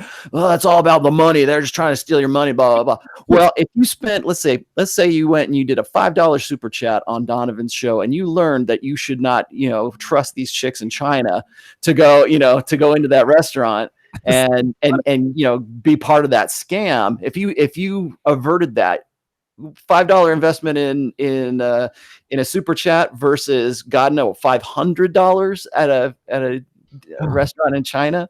Jesus. Yeah. Dude, I mean, look, tickets to the convention are anywhere usually from like $1,000 to $2,000 or whatever. But it's a 4 or 5 day experience. It's like fucking Disney World for men. It's awesome. But I know above and beyond that, I know a guy at the convention now attended 2 years in a row, and he recently lost about $500,000 in a divorce. He got divorced very hard. Yeah, he's you guys, Rollo, you probably met him at the convention once or twice. I mean, I'm not gonna say his name, but I think you met him. Mm-hmm. He's cool as shit. He's older too. He's probably like 59, 60, something like that. He's pushing 60. Mm-hmm. Awesome guy. But had he found the convention and bought a ticket and stay in 2016 or 2015, 2014 or whatever, that would have saved him maybe $500,000. Maybe he would have figured out how to navigate his divorce sooner or avert disaster some other way. So yeah, never mind, you could save your fucking life by not killing yourself because you're blue pill beta. You have these toxic ideas that make you, combined with other elements, will make you hang yourself from the fucking ceiling fan when some chick dumps you or whatever. And so many people think that, well, you guys are just capitalizing on this, lost boys generation, or these guys who need some direction, or you're capitalizing on all this. Yeah, you know why? Because other people are doing exactly the same thing. At least we're giving them good advice. At least we're directing them in a way that's going to save their lives and that's going to benefit them in the long term, instead of getting taken for a ride in China at an overpriced restaurant. Dude, people give me shit. I'm trying to become a billionaire. That's my plan by the time I'm 45 with this company, is to make 21 Studios a $1 billion company and improve massively and change the course of the West in culture. So that's what I'm fighting for. Fuck yeah, I want to make as much money as I can. And I have very specific goals for doing that with building production studios and stuff like that. Donovan? Yeah, not only that, I think Steve had something to say real quick too, but you got guys out here paying $6,000, $7,000, sometimes even $10,000 for a weekend boot camp. That only teaches you how to fuck the girl one time. That doesn't really give you any agency beyond that, right? Any man can get lucky and fuck a hot girl once. It's the guys who can keep fucking them on rotation and have listen, that's where the game is. That's what we provide. Get the fuck out of here with that nonsense. Next call. What were you going to say, Steve? I just want to say 2 things real quick. What y'all guys have to understand is that everybody on this panel is doing something for y'all men that y'all don't understand, and that is building a thought process of creating a legacy, not just for you, but for your future. So in the year 3954 and 9389, there should be a picture of you on the top of the mantle, knowing that this was the person that got me where I'm at. It's not just about right now. It's about your future, number 1. But speaking of China, number 2, did y'all guys know a few years ago, a woman used 20 of her boyfriends to buy her iPhones, and she sold all of them back and bought herself a house? There you go. Yeah. Yeah, I saw that, yeah. Unbelievable. These hoes ain't stupid. All right, let's go back to the phone lines. Area code 760. Thank you very much for holding. You're on live with the Red Man Group. Go ahead. Gentlemen, how's it going? Good. Cool. Hey, so, I'm sitting here listening to kind of the ethics back behind people going back and forth as to whether or not this is ethical for men to be reporting these women to the IRS and whatnot. In a lot of our culture, what we tend to do is we tend to go back and forth on like male guilt and guilting men into taking any type of action against women. I'm not a big fan, just like you guys say, I'm not a big fan of taxes. I think a lot of you guys are espousing the libertarian wet dream, which I think is pretty awesome to play with. But I want to applaud these guys, honestly, for especially these incels and these really low-level betas for actually taking the first step in this kind of war zone that we're in, this culture war that Anthony's talking about, and really stepping up and kind of planting a flag and saying, hey, you know what? Like, I recognize that we're being taken advantage of. We males are being taken advantage of, and this isn't fair. And we're gonna actually turn this in a different direction. So I think what these guys are doing is pretty awesome. Now, the thing is, and what you guys brought up a lot today was we're starting to see the destruction of male spaces, and that's where the first frustration is coming in. I think for these guys is they're starting to see as well that when men get together and they're starting to have fun together and they're starting to bond, it creeps this kind of female dynamic that really starts to steer us away from what we're trying to get out of these friendships, right? It's this kind of like brotherly love that people talk about, and it's a safe space for men where we can be unapologetically masculine. You know, we can make the jokes, we can say the politically incorrect things, we can joke around and say stupid shit and be ourselves. Whereas when we're around women, we actually, I sent an article to Rolo this week where I talked about this, where when a woman comes into a male space, we automatically switch off and we start figuring out ways to play other men, right? We're no longer brothers anymore. That connection is severed, and women know this. So I want to ask you guys this question. This flag being planted and this kind of pushback against women, it's something that we need to encourage, and we need to start giving other men ideas of how they can start shifting away from looking at this kind of gynocentric way and start bringing things back towards this kind of empowered authority of the masculine. What do you think we should do? I have an idea. I've really been thinking that the key is this. It's to start to encourage more male spaces, men getting together, discussing this red pill stuff, getting together to do various things, and making sure that we understand that the brotherly relationship is what keeps us away from being these thirsty guys, right? Jonathan brought up a key point, and he said that the thirst is the reason why these guys are doing this. Men don't realize that they can have their thirst quenched by having their connection with their brothers, right? Where that should actually be the primary motivation, is we should be going out and trying at least once a week or twice a week to have an all-male time where we're going to get something fed within us, where we're going to have a nice foundation, where we're going to be able to learn how to manage these female relationships and other like business relationships in our lives. So going back to my question, what do you think the next step should be for men? What direction should they go in order to kind of keep this trend going of separating themselves away from, the female imperative? Good call. Very good call. Very good question. Does anybody have, I guess it's sort of a two-part question. What other things can we do aside from the Thot audit to keep these hoes back on their heels or in heels, I guess, pun intended? And how can we, encourage more? And of course, that's what the show is predicated on, but men create male spaces all over the place, and they're constantly being infiltrated by female spaces. What can we do? I mean, listen, we got the 21 convention, right? I think one of the issues is that it's whenever we talk about male spaces, we talk about organized male spaces. And I think it's much easier to just say that, you can call 4 of your buddies and go sit at someone's house and have a couple of scotches one night, or you can go to a bar or whatever. It doesn't have to be a big event like the 21 convention or these other conferences that keep happening, or, the return of, these male-only clubs. You can start from the ground up and just build a group and take 5 of your buddies and go have dinner one night, for God's sake. Yeah, right. I actually have some comments on this. So obviously we have the 21 convention, 21 studios. We're also building now a 22 convention for women, Make Women Great Again. That'll be in spring 2020. Yeah. So we're doing a lot of shit, and I don't need to get into all that right now, but there's a lot going on, like Donovan said. I think ultimately, too, we need to dominate the media space and drown feminists in videos and content and audio and essays and books. And that's what's starting to happen. The Manosphere is picking up pace with that. In addition to that, though, and somebody said something in the chat I wanted to hit on with this, too. And no, there's going to be no 21 convention in Vegas, guys. Yeah, it's not going to happen yet. Somebody keeps obsessing about that. It's not happening. We'll do Salt Lake City before Vegas. I think Salt Lake's going to be a really good spot. I was looking at Denver, but Colorado, but their gun laws suck, so it's not going to happen. Yeah. Lost train of thought, but I'll get back to it in a minute. There's something really good I want to drop in on that. I think this guy is going to really enjoy my State of the Manosphere address when the video comes out, because I talked about exactly this. I think that in the going forward, I have at least 4 guys that hit me up in my emails right now telling me that they want to put together a rational male group of some sorts to talk to each other, and to just basically get together and just I don't know exactly what they want to do, but maybe they want to sit around, read my book, and talk about things in my book, which is great because that's what I always intended for my book. There was one like that, a 4-year book, Rollo, in St. Louis for a while. It only got up to like 5 or 6 guys, but they were doing it every month.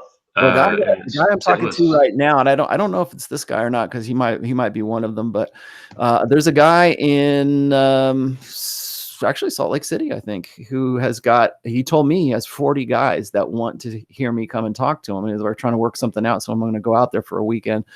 There's another dude in San Diego. There's another group in Colorado. There's another group in Arizona. And these are the ones that I know about. So I think that's definitely a step in the right direction. And I completely agree with what he says about male space because women will try to infiltrate it. And one of those places is also the manosphere. Yep. So be aware that the more you guys get together and the more you guys talk and the more you guys, unite, have a fraternity is what you're wanting right now. That the more you do that, the more threatening that is to the feminine imperative. They don't want you to do that. That's one of the reasons why they hate the 21 convention so much. They want to devalue it or anything like it. I'm not just saying just that, but like any kind of organization where we're getting together and we're just talking about, the state of masculinity or manhood or whatever. And it's not one of these like, well, I don't know if I'm masculine or not. How do I become masculine? That kind of like the good man project or are we man enough? If it's not like some feminine approved group, you're gonna get pushback from that. And so I would say expect that and understand that's coming. Carl was right as well.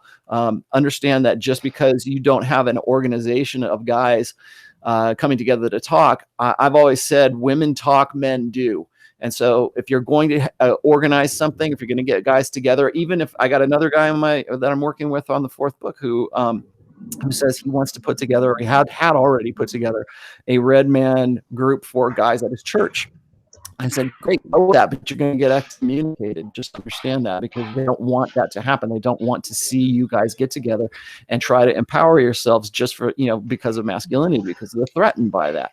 So they will either assimilate it, they'll insert themselves into that masculine group, or they will try to outright destroy it. Carl, before you hop in, Rollo reminded me of exactly what I wanted to say, which is that starting this year in Orlando, later this month, or December now, we're actually going to start like a 21 kind of meetup group, like a free meetup group, like we used to have back in the day in Orlando with the pickup layer, top layer. So starting that in Orlando, that's not even just for Orlando, that's for all the guys in Florida. We're going to do it like once a month. They're going to come into Orlando with like a free meetup, probably at Socrates' house. So that's actually going to start. We're going to get that going, and then we're going to try to transplant that or convert that throughout the country. Very similar to like Red Man Group meetups or Ration Mill meetup, anything like that. Anything related to the Red Pill, like a meetup group like that, that's free. Which, by the way, is how the 21 convention got its start. My original idea was not for a conference. The initial idea was a meetup group in Orlando. Not just in Orlando, it was for like the whole, all of America. But like a giant, weekend meetup of dudes to learn how to pick up chicks. And then someone threw the idea immediately. They were like, hey, why don't you have speakers and get a hotel room? And I was like, oh, that sounds like a great idea. So people give me all this shit about all the money and stuff, making it a business. That wasn't the fucking point. The point was a meetup group because I sucked with girls and I wanted to bang more women. And I was like, how am I going to do that? I'm going to meet guys who are my age, who are better than me. And then I could teach guys who are shittier than me how to get phone numbers, and it'll work itself out. And adding speakers is actually a very novel thing that I didn't think of. Somebody gave me that idea. Carl? What I wanted to get at is there are actually two things here. If you're asking the questions, am I masculine enough or am I man enough? You're not. It's just going to be that simple. And the second thing I wanted to get at is if you're looking for a good male group to join so you have peers that hold you accountable, if you can handle cold showers and knuckle push-ups, I hear the Fraternity of Excellence is great. Was everyone except me muted here? Yeah. I don't know. Sorry, I had something going on here. Yeah. Awesome. Let's get the next caller on the phone, Donovan. All right, absolutely. As I my tactical soap. And by the way, if you have snake oil. Yeah. If you have a problem with tactical soap, go fuck yourself. Area code 408. You're on live with the Red Man Group. Go ahead. Hey, Red Man Group. Good morning. I'm also a patron of the Red Man Group, and thank you. This question is actually for Rollo. I've been actually meaning for you to answer for quite some time, so I figure this would be a good opportunity for you to do so. And this really pertains to when gaming girls. I've noticed that Some of them want to introduce me to their parents, particularly their father. I had this one situation where I was dating a girl and she indirectly wanted me to introduce her to her father. And assuming they have a good relationship, my question is, when a girl does that, does she perceive you as a beta? And if so, I'd like to know maybe some ways to adjust that, or is it something that's just inevitable? Well, Rollo, yeah, hey, no problem. Rollo's actually stepped away for a little bit, but we'll make sure he answers that question when he gets back. Let me ask you this, because there's some information that we need. How long have you been with the girl? Caller? Oh, he dropped. Damn. Area 408, you gotta call back. Listen, he asks a very good question. If a girl wants to introduce you to her family or her father, obviously she's thinking about a long-term relationship, but there's still a lot of information that we don't know. Like, how long have you been with her? If you're dating her for 3 weeks and she wants you to meet her father or meet her family, that's probably not a good sign at that point. Or maybe you're a super alpha and she knows she wants to lock you down right away. I think call back area code 408. I'll put you right to the front because Rollo is actually stepped away. In the meantime, I'll go to the next caller. Steve had a comment here. Oh, wait a minute. All right, Steve, Rollo's back. All right, cool. Go ahead. Go ahead. Sorry, I had something. I just want to say this. Every woman that I've smashed and been with, they don't want me to meet their dads because their fathers don't want to see somebody that's more alpha than them. It's a problem there because a lot of fathers, a lot of dads out there don't have backbone. But when they see guys like us, their first thought is again, how many women is this guy fucking? I know he's not just fucking my daughter. Yep. Why is my wife looking at him strange? Why are my other older daughters looking at him the same way? Most fathers don't want real motherfucker guys to go meet the parents. Now, if she's asking to meet the parents, it's because there are things about you that I think, in my opinion, that she feels like she can control in you. And she's just presenting you to the family to say, oh, look, this could be my Geppetto the Pinocchio. I can pull the strings of this guy and make him do what I want. Like a Pokemon. Right. Seeking approval from you don't listen, baby. We don't need to seek approval. You got me. That's all you need. I don't need your daddy's approval. I need to breed approval myself. But that was a Rollo. I know the question was for you, brother. So real quick before Rollo goes, somebody says, but what if the dad is alpha? Then he wouldn't care. Yes, he would care. This is a damned if you do, damned if you don't. If she has a weak father, he doesn't want you anywhere near his daughter or his wife or any of the females. But if he's an alpha dad, listen, game recognizes game, right? He's gonna say, oh shit, like this motherfucker reminds me when I was his age. And if he reminds me of me, then that means he's definitely smashing my daughter. So at that point, he's got a decision to make, right? Like dads don't like their teenage girls going after the bad boys because they know the bad boys are trying to smash. They don't want them to get pregnant, whatever the case may be. So it's kind of like a double-edged sword there. Women date their fathers, right? Yes, they do. Or the lack of their fathers, or the father that they wish that they had had. Did you hear the question? I did not actually hear the whole question. What was the question? Quick, I'll sum it up for you. Don't know how long he's been dating her. Area code 408, call back because Rollo's back. Been dating a girl for X amount of time. I don't know. She wants to introduce him to her family and her father. He wants to know what you think about that. I didn't think that there was enough information given. What are your thoughts on that? I would need some more information, particularly about the girl and what the background is with that girl and the father. I mean, are the parents still together? Are they, is it a stepfather kind of thing? I don't know. I would tend to agree with what Steve was saying is that if the guy, and remember, 80% of guys are betas. Okay. So that means your father probably is beta too. But I think that there's sort of if you present this kind of outwardly alpha character about yourself, that's going to be something that guy's going to in some way kind of feel a little bit uncomfortable with. But here he is. If that's the case, then I think that it kind of depends on the girl. And hold on real quick. We got him on the line here. Area code 408. Are you there? I'm 31. Okay. She's 20. Mm-hmm. Parents are still together. And as far as other information, ask me now. So How long have you been there? Run, motherfucker. Hold on. Hold on. Real quick. You're 31. The girl is 20, right? Correct. So she's 20. You're 31. How long have you guys been dating? We haven't been really dating. We've just been knowing each other. But Ooh. Oh wait, have you guys fucked? Yeah, there we go. Have you fucked her? the situation hasn't really come across to where I have a That's a Oh no.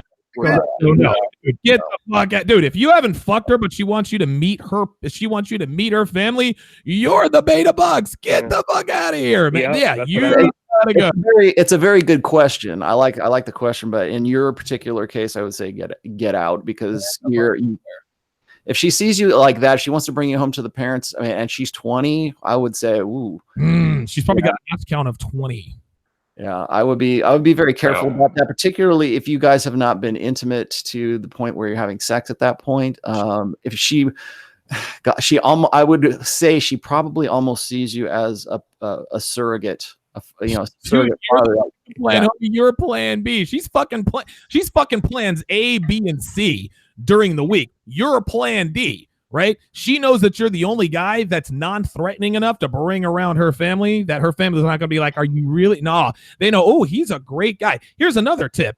If you ask her what your family thinks of you, oh, they all just love you, you got a problem, right? If they tell you my dad doesn't like you, my sister doesn't trust you, my mom doesn't trust you, you're doing it right. I have a question. Is she religious, and are you religious? He's gone. Okay, well, I would guess that was probably a religious thing, because most girls won't. I mean, when they're 20 years old, if a woman is 20 years old and she says, "I want to bring you home to meet my parents," blah, blah, blah, blah, and we haven't had sex at that point, that means to me that there's some sort of religious thing going on in there, where it's like she won't become intimate with a guy unless he has the possibility of actually becoming her future husband. And at 20 years old, I would say there's probably a religious context in that. You know what? There probably Could be. But guess what? If she was raised in the church, then she's definitely a hoe. Of course she's a hoe. Church girls are the easiest, man. I'll say. Oh, go ahead, Steve. I'm sorry, you're absolutely right. This is nothing but control here. This is just a woman bringing him into the gingerbread house, not only showing dad, but saying, Mom, this is the guy that I'm going to use to be my sucker, my rug, my bitch, anything I want. I'm going to do just like you did, Mommy. And I got one right here, because he doesn't believe in himself. He doesn't have any spine, no back. No disrespect, just keeping it real. She's using you, man. Run, brother. Like Rolo said, get the fuck out. Well, even in the case that she's religious, if she viewed him as alpha, he would fucking know it. And this guy wouldn't be calling and asking the question. She'd be dropping hints left and right that she was dying. They'd already. I mean, if the guy's 31 and she's 20, they would already be having sex. Yeah. Dude, and we'll go to the next caller. If she was religious, there's no way she'd bring her around her, bring him around her family. If they were fucking, there's no way you're meeting dad. Hell no. Get the fuck out. A lot of really super religious, because that's the 20-year-old part is what threw me off, is like, oh, this fits a profile for a girl who has really kind of almost OCD about religion. And if you haven't had sex with her, you're 31 and she's 20, and you are guy, and you think, I don't think this guy was actually as serious about that whole situation as he led on to be. Because if the guy's 31 years old and she's 20, what you haven't learned by now how the game is played, and you're gonna sit around and play this game. Oh, come meet my parents. We're not having sex. I need to feel comfortable with you. Blah, blah, blah. Fuck, dude, fuck them. You haven't learned that yet, dude. You got some growing up to do. Don't date it. Here's my advice to you: break up with her, spin more plates. No dick. Area code 805. You're on live with the Red Man Group. Go ahead. 805. Hello? Yes. Hey, can you hear me? Yes. We can hear you. Hey, Donovan. It's CJ. Hey, what's up, man? Not much. Just wanted to call in, mention that the guy Rolo mentioned in Salt Lake City is actually me. Oh. So as a follow-up to that, we've established a Red Band reading group here in Salt Lake City, me and 3 other guys. We're going to be meeting on January 7th, and we're going to be starting with the Rational Male. And I've also announced it in Richard Cooper's his men's community. Hopefully, what I hope to see it grow into is not just talking about red pill books, but also kind of self-improvement for working on game and entrepreneurial skills, career, working out, lifting weights, that type of thing. So really trying to kind of build a tribe, as Jack Donovan would talk about it. I guess as to the topic, I had more of a comment than a question. You guys were talking about sex workers and prostitutes, Snapchat, Thot, that type of thing, and the left and feminists. Having been on the left, it's kind of a contentious issue. The real left position that, like, real leftists, theorists and feminist theorists like Amber Frost will take will actually be pro-sex worker, and they'll say that, that's the woman's body, she has the right to do with it what she wants. There'll be kind of disagreements about whether it's a good or bad thing, because people will say, like, it's still a form of capitalism, so that's bad. But on the other hand, there's kind of the bodily autonomy argument. But on the other side of that is kind of, I would say, a larger group of just less like ideological feminists. They're referred to by the left, like the far left, as SWERFs, which is sex worker exclusionary radical feminists. And there's also TERFs, which is trans exclusionary radical feminists. But it's a very contentious issue on the left. Like, they get into lots and lots of fights over it. Okay, CJ, I need you to be a little bit briefer. We have other callers. Was there a larger point that you needed to make? Just kind of that. The point was just kind of that on the left, it's a contentious issue, and there's not one viewpoint on it. And in fact, if we're looking to argue against the left or argue against feminism, that's actually a good point to hit them on, because they don't really have a coherent position on it, and it's something that kind of breaks them up. Like, there's not a lot of agreement on it. Good stuff.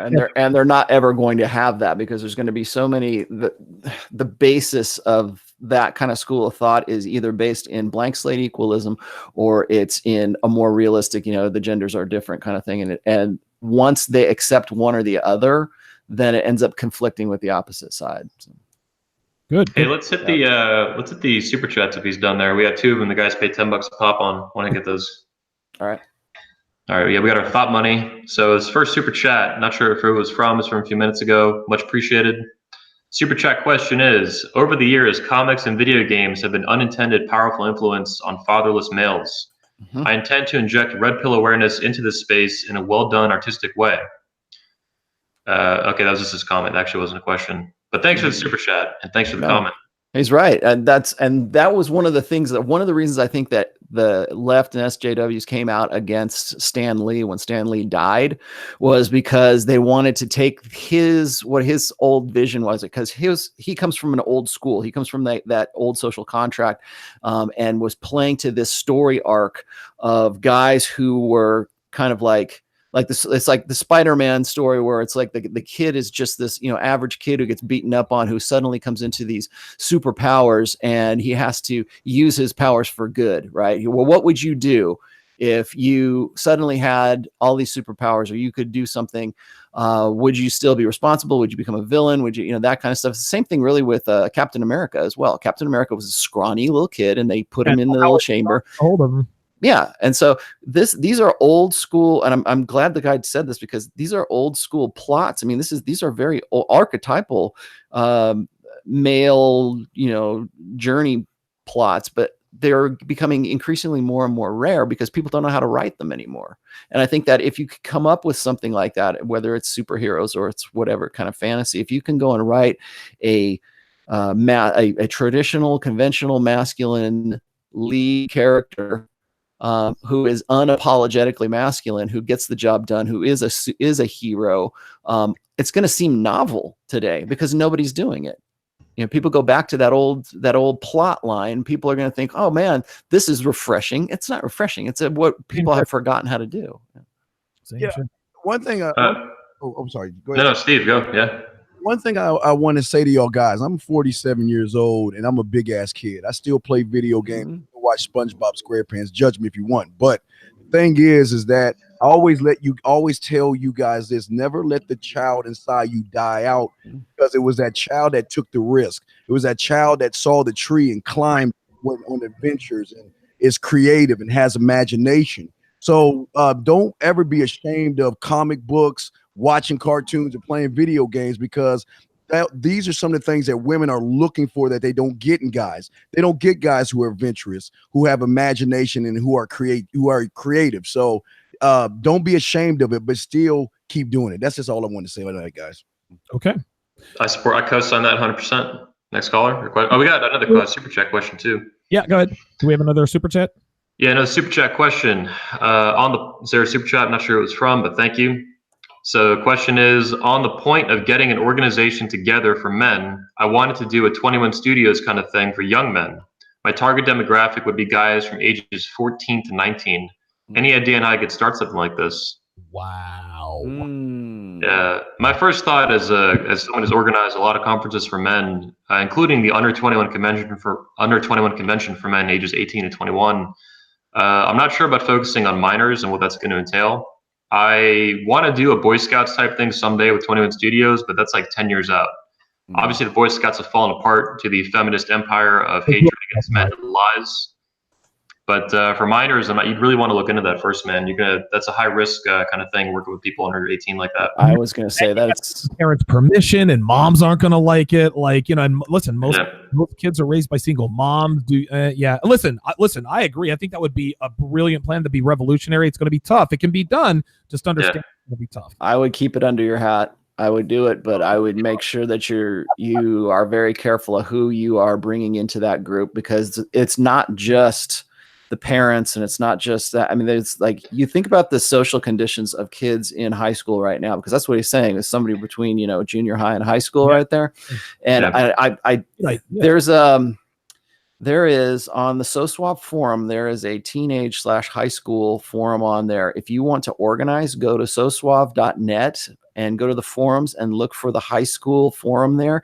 If you want to organize, that would be where I would suggest you go first. That is exactly how I started the under 21 convention, the first 21 convention, on basically the under 21 section of the Mystery Mythic forums. That's how it got its start. We had it stickied by the mods there. After a lot of very similar to today's discussion, it was very controversial by the moderating team because they didn't know what to make of it.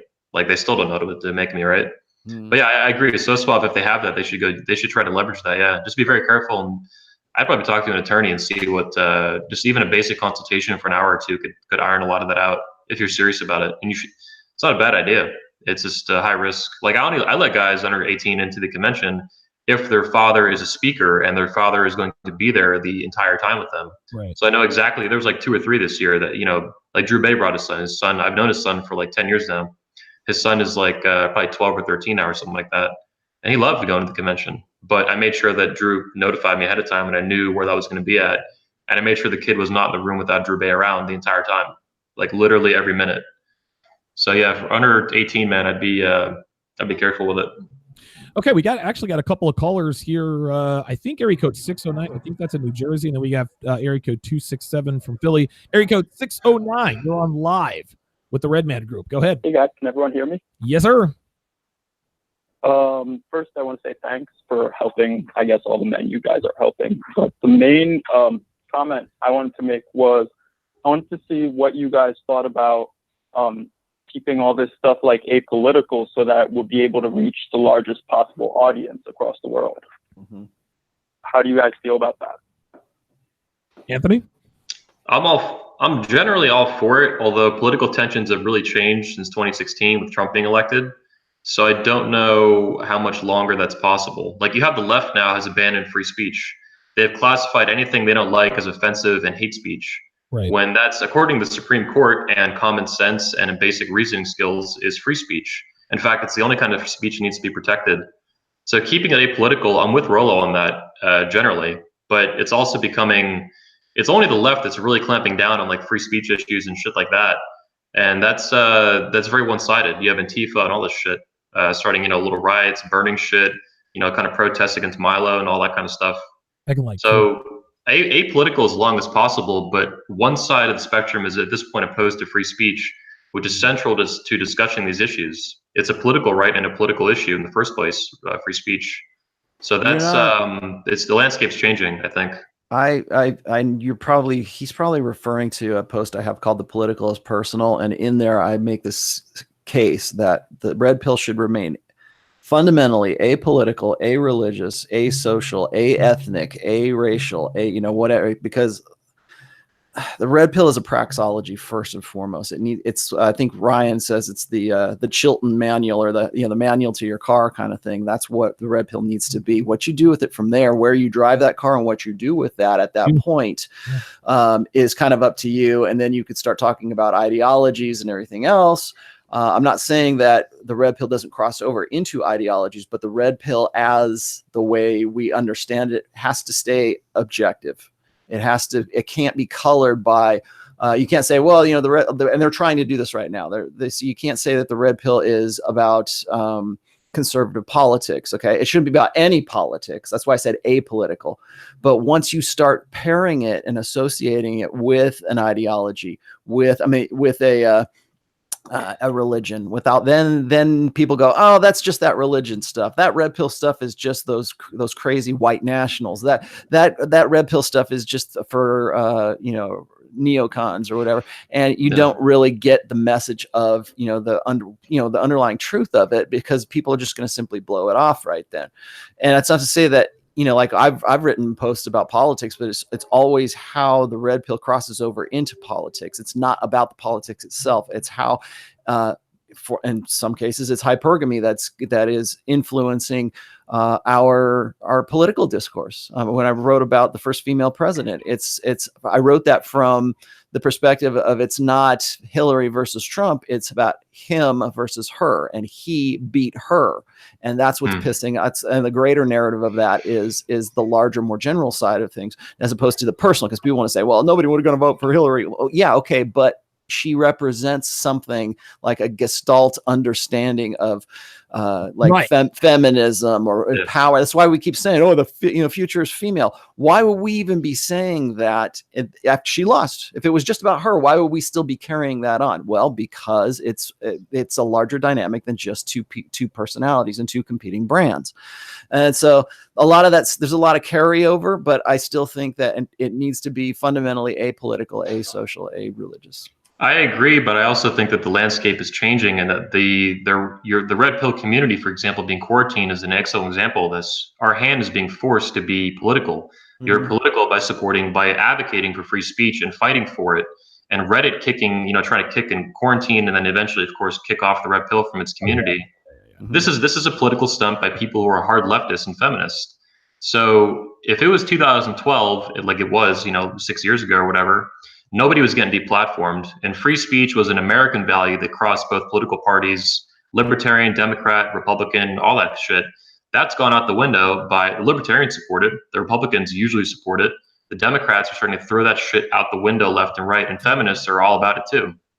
And that's clamping down on what is fundamentally the First Amendment, free speech. These are not only political rights, but fundamental American values and Western values. Yeah, we're gonna have to deal with that. But what I mean is from the intersectional dynamics part. That's one of the reasons why white nationals are saying, I got red pilled, or like we have Cassie J talking about her journey of self-discovery. I got red pilled. That's got nothing to do with red pill, understanding red pill. But I understand what you're saying, because for me to even suggest that the genders there's differences between men and women, and here's the neurological studies, and here's all the science behind that, I got no choice but to. Twitter's terms of service will ban you for that shit now, because you're asserting biological genders. Holy shit. Yeah, so I have no choice but to cross over into those politics occasionally, because people, they say you might not be interested in politics, but politics is interested in you. Politics is interested in the red pill. That's for sure. Yep. Carl, you gotta pop in here. Yeah, I wanted to jump in here because I think it's kind of, if you imagine this is in layers, and what Rollo's getting at is kind of the underlying knowledge, so to speak. It's like you can know the same knowledge that lets you build a nuclear bomb, lets you build a nuclear reactor.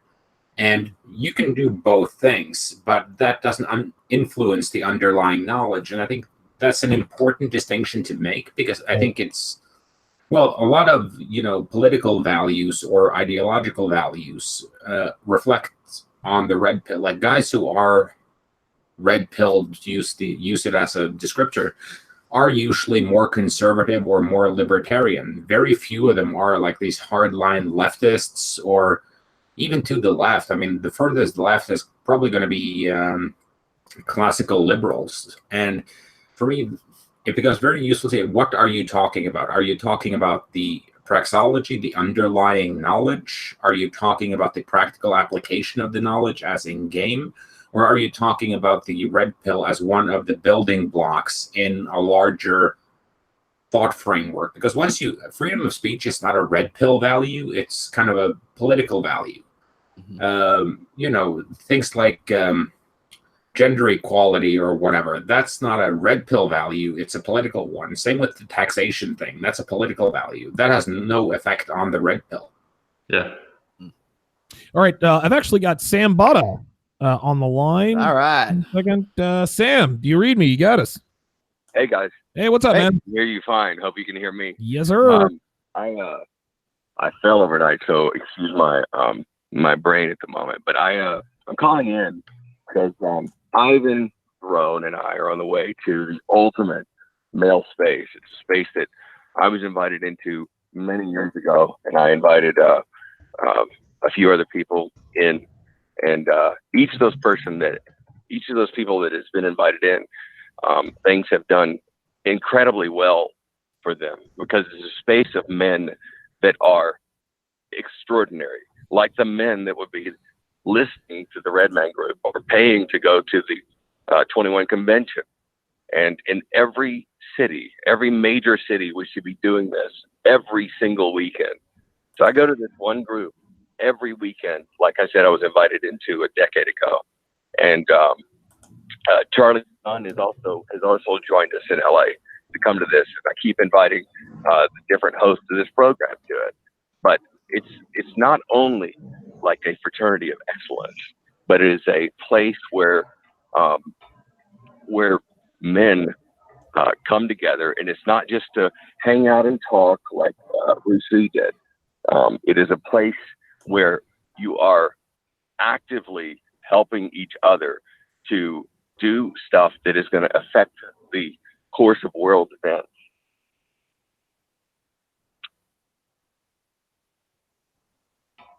We lose him. Hello, is he there? Yeah, Sam, you there?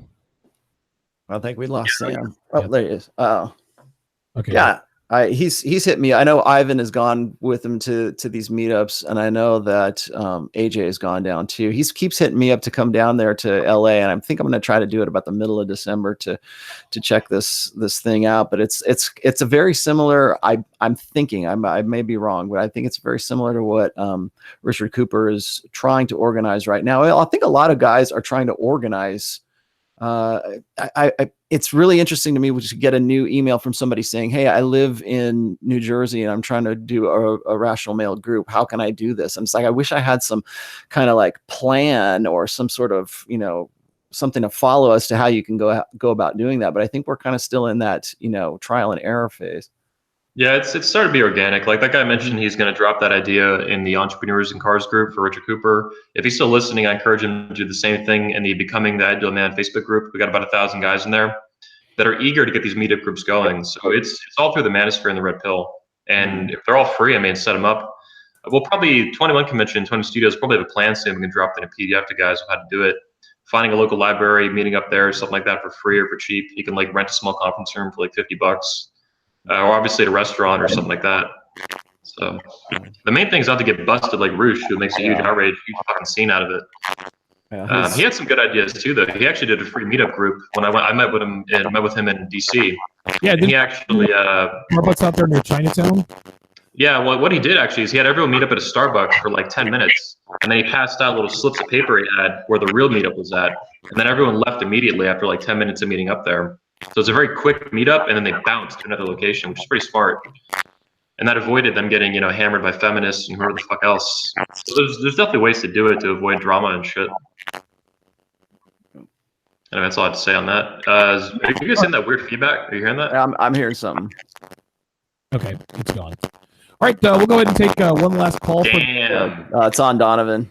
Donovan, yeah, it's real bad, dude. Oh, okay. Hang on. Yep. I think it's better. Okay, yeah, there you go. Yeah, that's Blog Talk Radio. Anytime I start to get static, it's from Blog Talk Radio. It happens every once in a while. I guess that's where we'll leave it.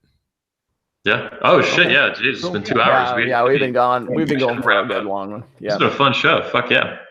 All right, guys, let's wrap up. First of all, if you're watching right now, still and live or on the recording, just hit the like button on YouTube. If you're listening on iTunes or Podbean, stuff like that, if you can leave a review or any kind of download or like and stuff like that, it's appreciated. Especially when it's on iTunes. When it launches, we'll tell you guys on Twitter and the community posts and all that stuff. Reviews on iTunes and those kind of platforms are very, very helpful. If you're watching the recording of this, drop a comment. YouTube likes that kind of engagement. It's appreciated, even if it's a very simple comment like "Thanks for the show." Super chats are much appreciated. Everyone check out patreon.com/Redman Group to pitch in for the show if you want to become a member. We have a tier, I believe, at $10 a month, where we're going to start doing a once a month private show for Q&A only with guys like Rolo, Richard Cooper, myself, all the guests here, stuff like that. Also check out reddit.com/r/Redman Group. Links also in the description. Join the Redman Group community before it gets quarantined. Who knows how long that's, hopefully months or years out. Fucking Reddit.